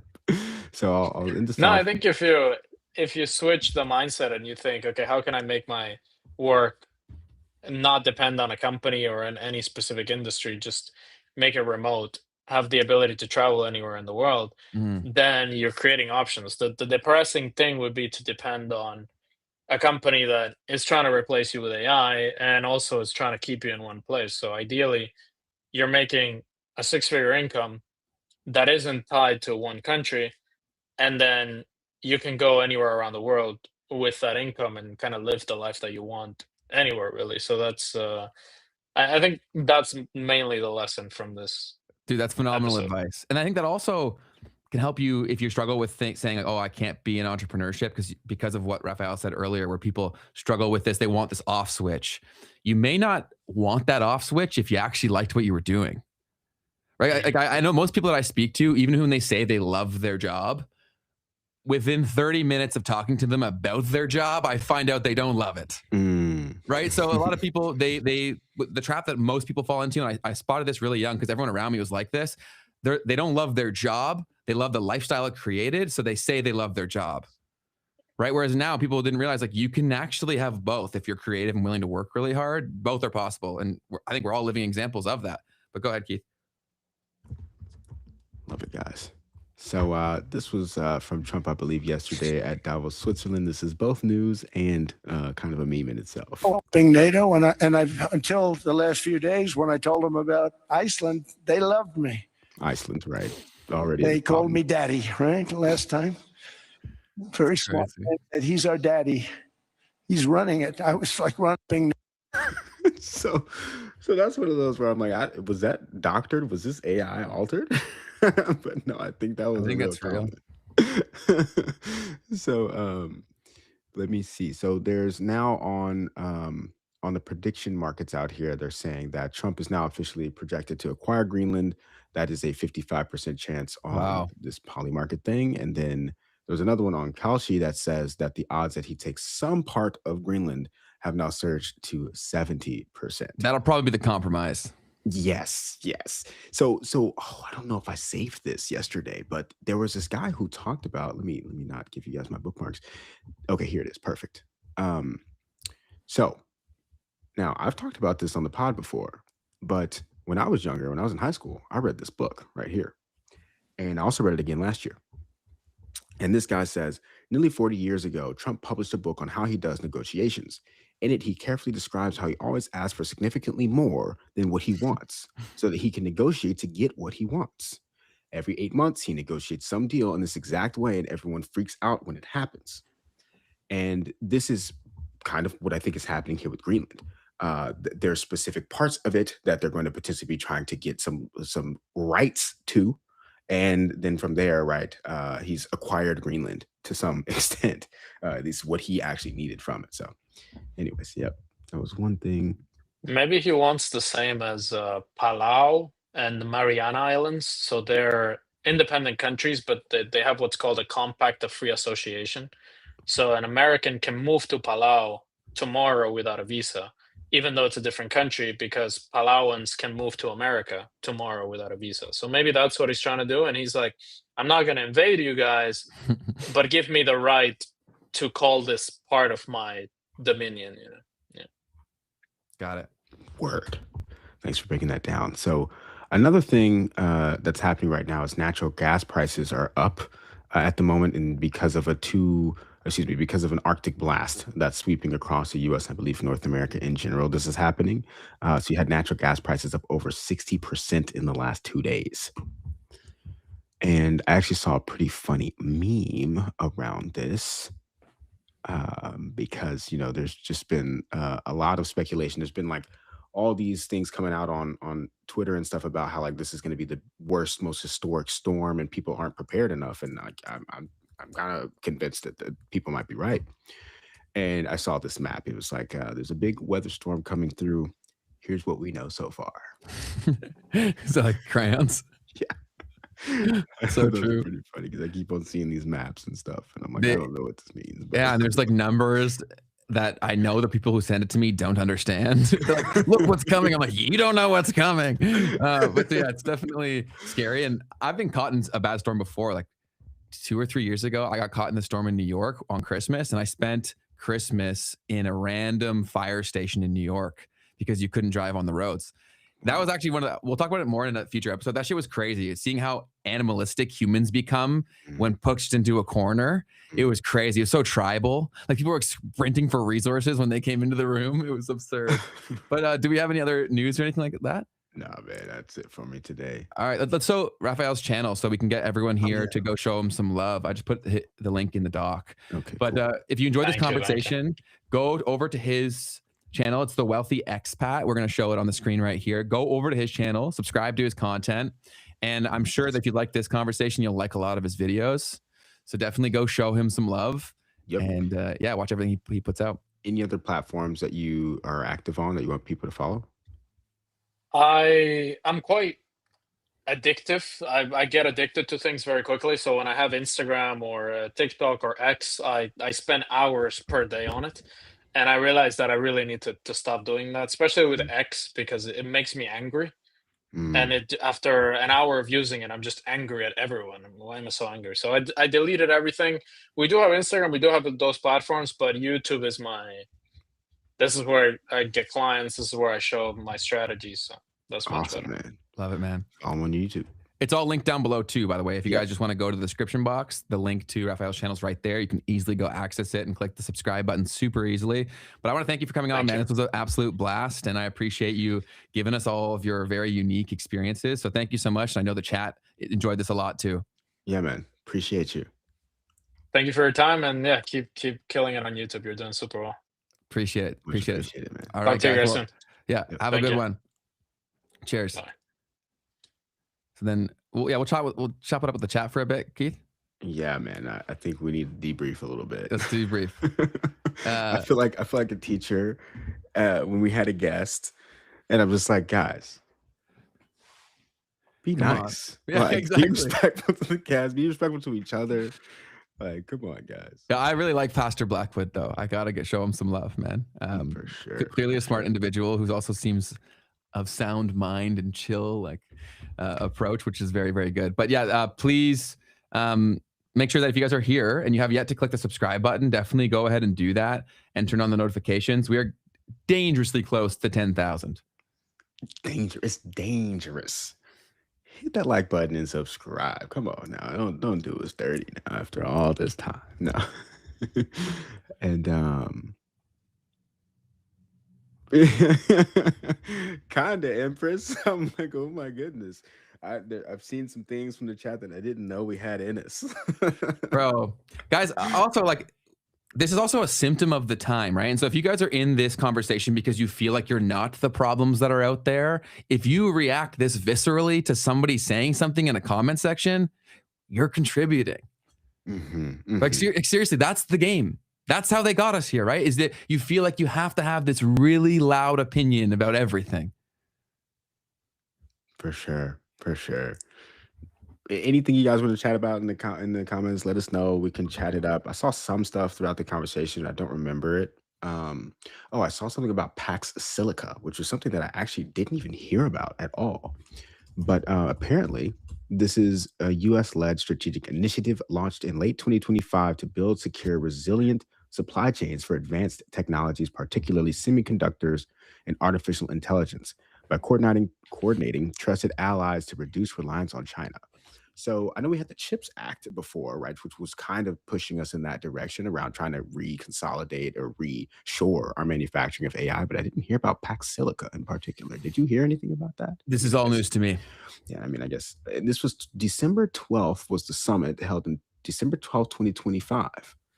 And I mean, I guess it's, it's US stuff, so maybe not so relevant to you, but fascinating. Did you find it? Yes. But it's pretty much everything that I just said that I found. So I can pull it up on the screen though, because it's from the State Department, right?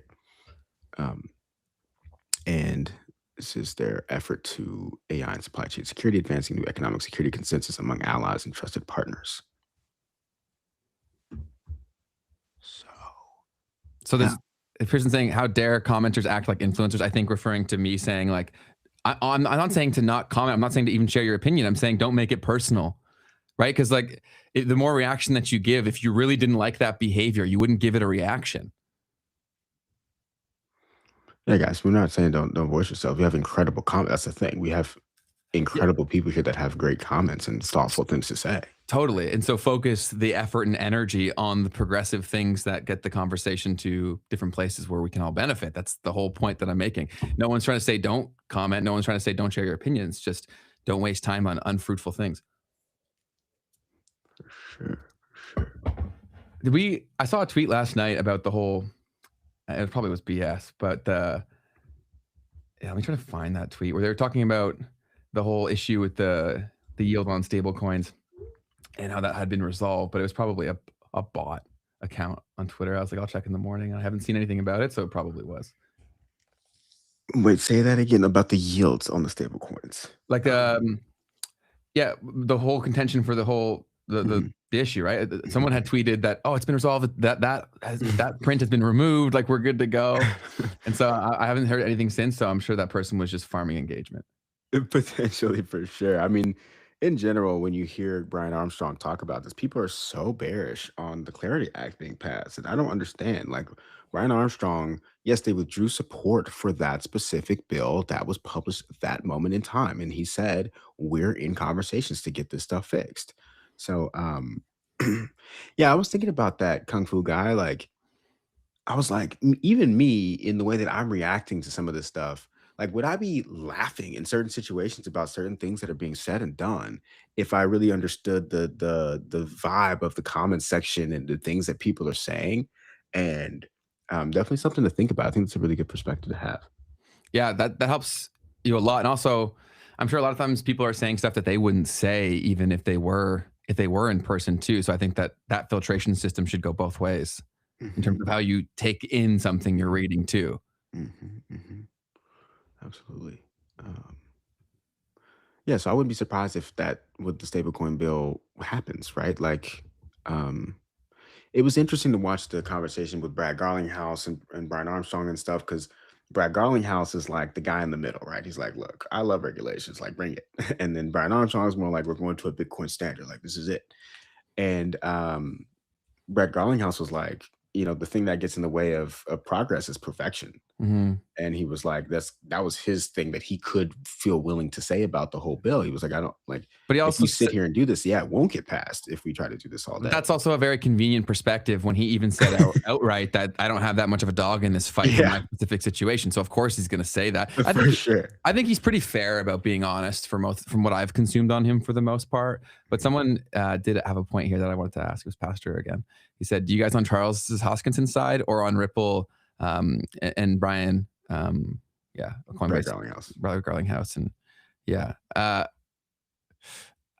I would like to be on Charles's side, but I also am realistic enough to understand that this dream that we had, I think we could still get there, but I don't see a world where you jump there. To getting this act passed? Is that what we're talking about still? No. Something else going on? So basically, Charles made a video shitting on Brad Garlinghouse's response. Yeah, saying like, it's good enough. Like, we came this far for good enough. And I totally get where Charles is coming from. And that's obviously the core mission that keeps him motivated to wake up and work every single day. But understanding how these things move, I think this was always going to be how it would start. It doesn't have to be how it ends, though. My optimist point of view from all this stuff is I'm very hopeful that when everyone is aware of these things, that education becomes cool in these areas, and then people realize there are a lot more options for self-custody and all these things. You know what I'm saying? I'm outside. I'm out of the loop, man. I feel like there was a bit of like, not direct beef, but it was kind of. Was it on his YouTube? It was on Charles's. I think it might have been on. It was either his YouTube or a podcast that he was on. He was quite animated. It must have been a pod because he hasn't posted anything in a few days. Yeah, you can't, guys. Come on, it's about yields on the digital assets. I can't draw yield on a CBDC. Trump has his puppet master. What about that yield on CBDCs? Because that was something I didn't bring up that I meant to. People are talking about China implementing yield on their CBDC and how that's going to be crazy. Can you explain?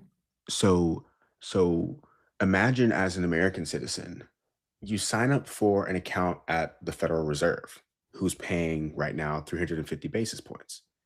Your bank's not paying you 350 basis points on your money right now. So you're going to be immediately like, oh, I'm putting all my money at the Fed's account. If you were able to offer that to the average citizen, which is why the Federal Reserve doesn't do this, because it would eliminate the need for a bank, or it would eliminate the competitiveness of the bank. And so China might be implementing something like this where they have a direct liability of the Federal Reserve that's accessible to the everyday person, and that pays a yield. So this is something that happens in crypto all the time. Like those crypto tokens that like pay a yield, right? Like just for holding it, it's like it's earning yield at all times. It's like staking or whatever. Mm-hmm. Well, that's how it would be for your money. So like it's constantly being inflated at all times, right? From the base of the source of money, which is technically happening to an extent anyways. Mm-hmm. But it would be like algorithmically happening from the absolute source and not through these intermediaries who get to take and capture right in between. So that's pretty scary to me. I mean, in general, obviously CBDCs are not something that's super exciting, but the yield being paid on it would be wild. And so the reason this came up is because someone was asking on a panel to some guy in Europe, like, is the digital euro going to have that feature? And he was like, no, it's not going to have that feature. We don't need to pay out yield for whatever this and that reason. But in general, once again, this concept of once someone's doing something like that, it might get really hard to compete without doing things like that as a central bank. That's way more complex than I've fully thought through or studied, but just wanted to point out that that's a conversation that's being had. Yeah, when you have time to chew on it, definitely bring that back up, and would also love to bounce that off of everyone watching here. But there's a lot of good perspectives going back and forth. It's hard to keep up with everything, but we're trying our best. Yeah, basically, Pastor's saying that they didn't drink the Kool-Aid. Ripple is the Kool-Aid. There's no catch, which is not too far off base. And then that Kung Fu guy said that part of why I put his comment up, or their comment up earlier, and they said that's why they've always been drawn to Midnight and ADA, was because of the principles that were there from the ground floor. And so then you'll like a few of our upcoming episodes. I will say that. Yeah, for both. Yeah, so you'll be very happy. Yeah, man, that's crazy.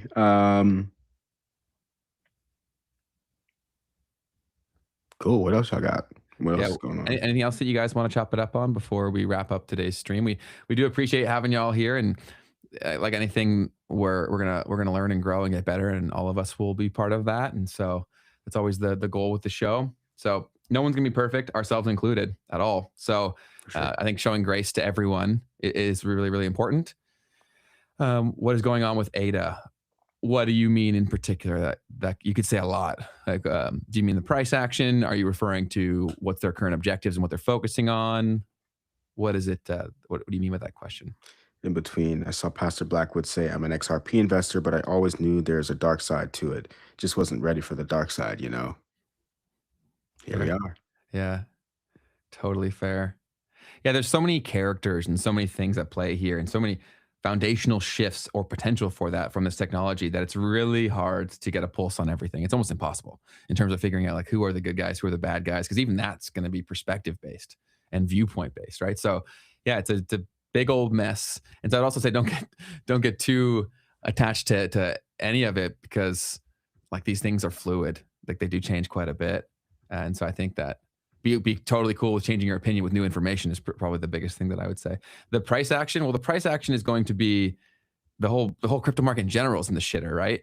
But the thing is that there's no markets that can move the way that crypto can when it does move. So it may never move. It may go to zero and never come back. I'd be hard pressed to believe that happens with all the things that they're ushering in the background. But ADA is not immune to the rest of the crypto market.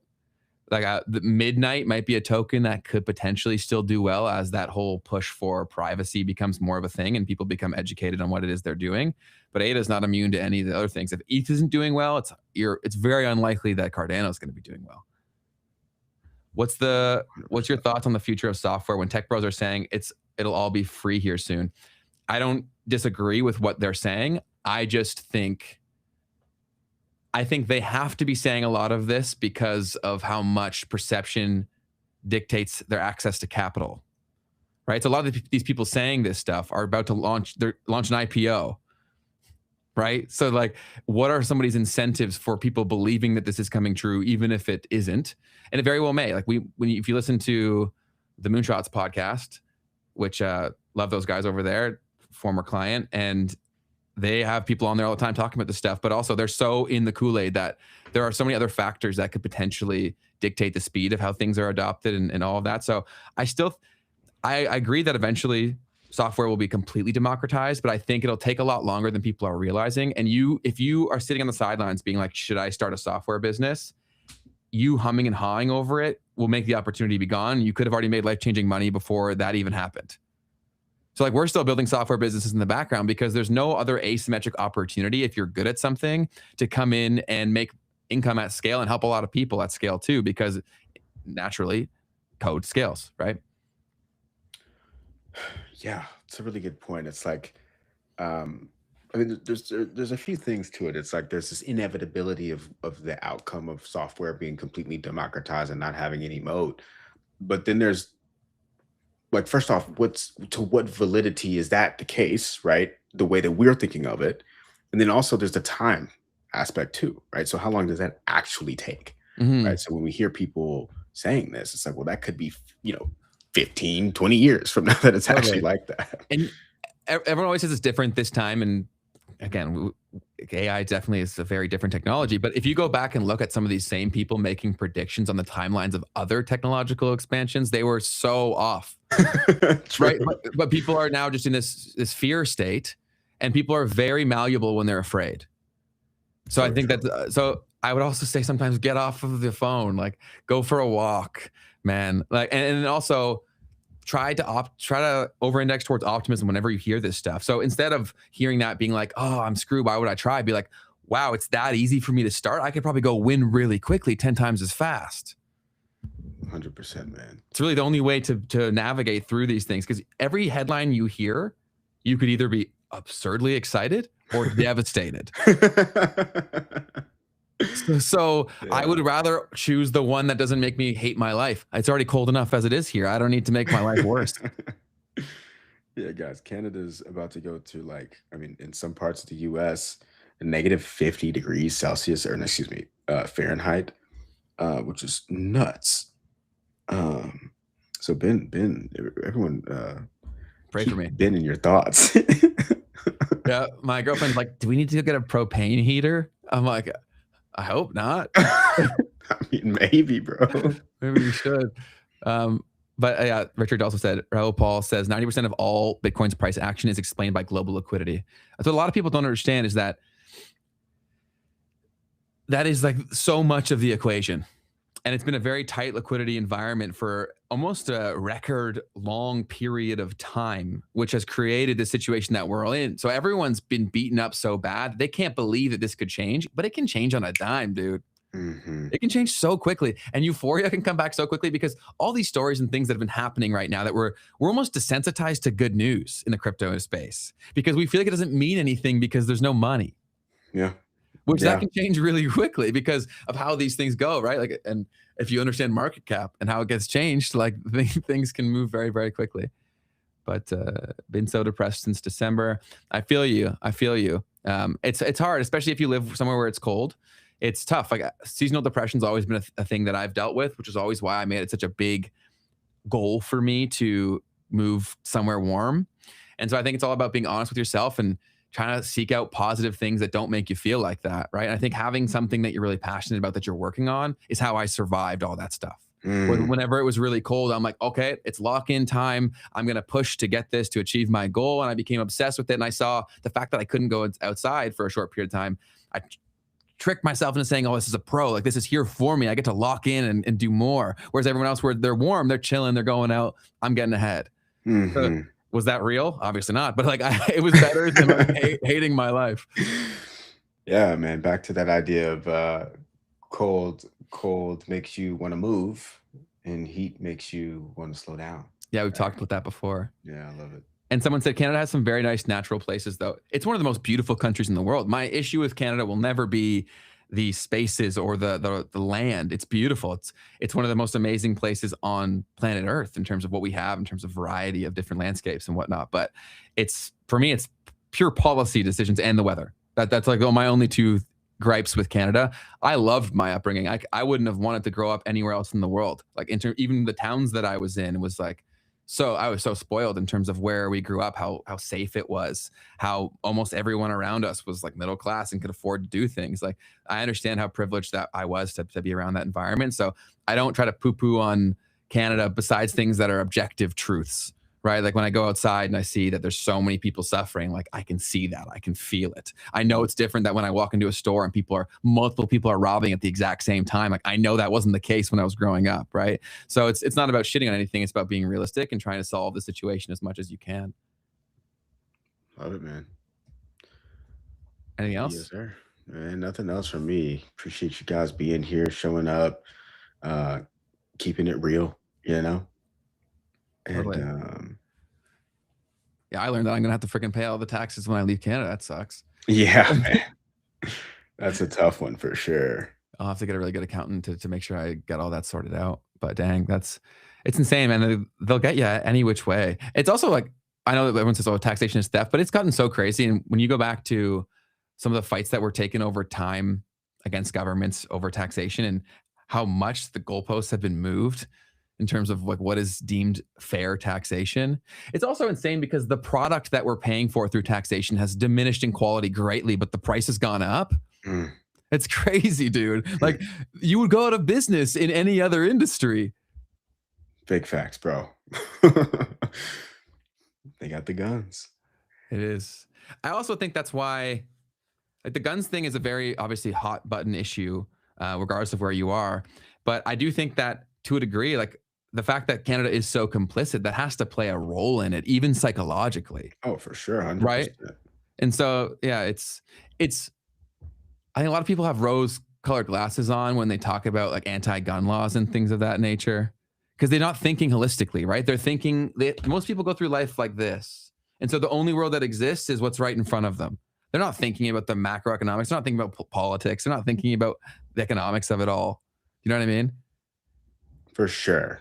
And yeah, I mean, that's a tough one. It's one of those things where in the US you have the extreme, right? And so it makes sense that you're going to get crazy division around it, I would say. Yeah. So yeah, it's a tough thing. The crazy thing is that I understand both perspectives completely, and they have some degree of merit, right? Which is the hardest things. That's usually the case for a lot of the very important things. Are people really being kept out of the woods in Canada? I have heard some of that where people have just gone to living in the woods, and I believe that's like, I'm not wrong. I'm sorry, I'm not right. I might be wrong on this, sorry. But I don't think that's legal. And so I think that some people are being forced to leave their space if they get caught. Wow. So yeah, it's definitely, and people are suffering here in a very big way, because we talked about this before, but our housing market is so out of whack, and our housing market went up way crazier than yours, and our wages and real buying power of our wages did not go up. So most people are suffering, and suffering very bad in this country, and it breaks my heart, because especially, like, I can only speak to my peers, but most of my peers are around my age, and they just feel so defeated. And it wasn't even necessarily like they did anything that wrong in terms of like playing their hand. The game just completely changed. It's tough, man.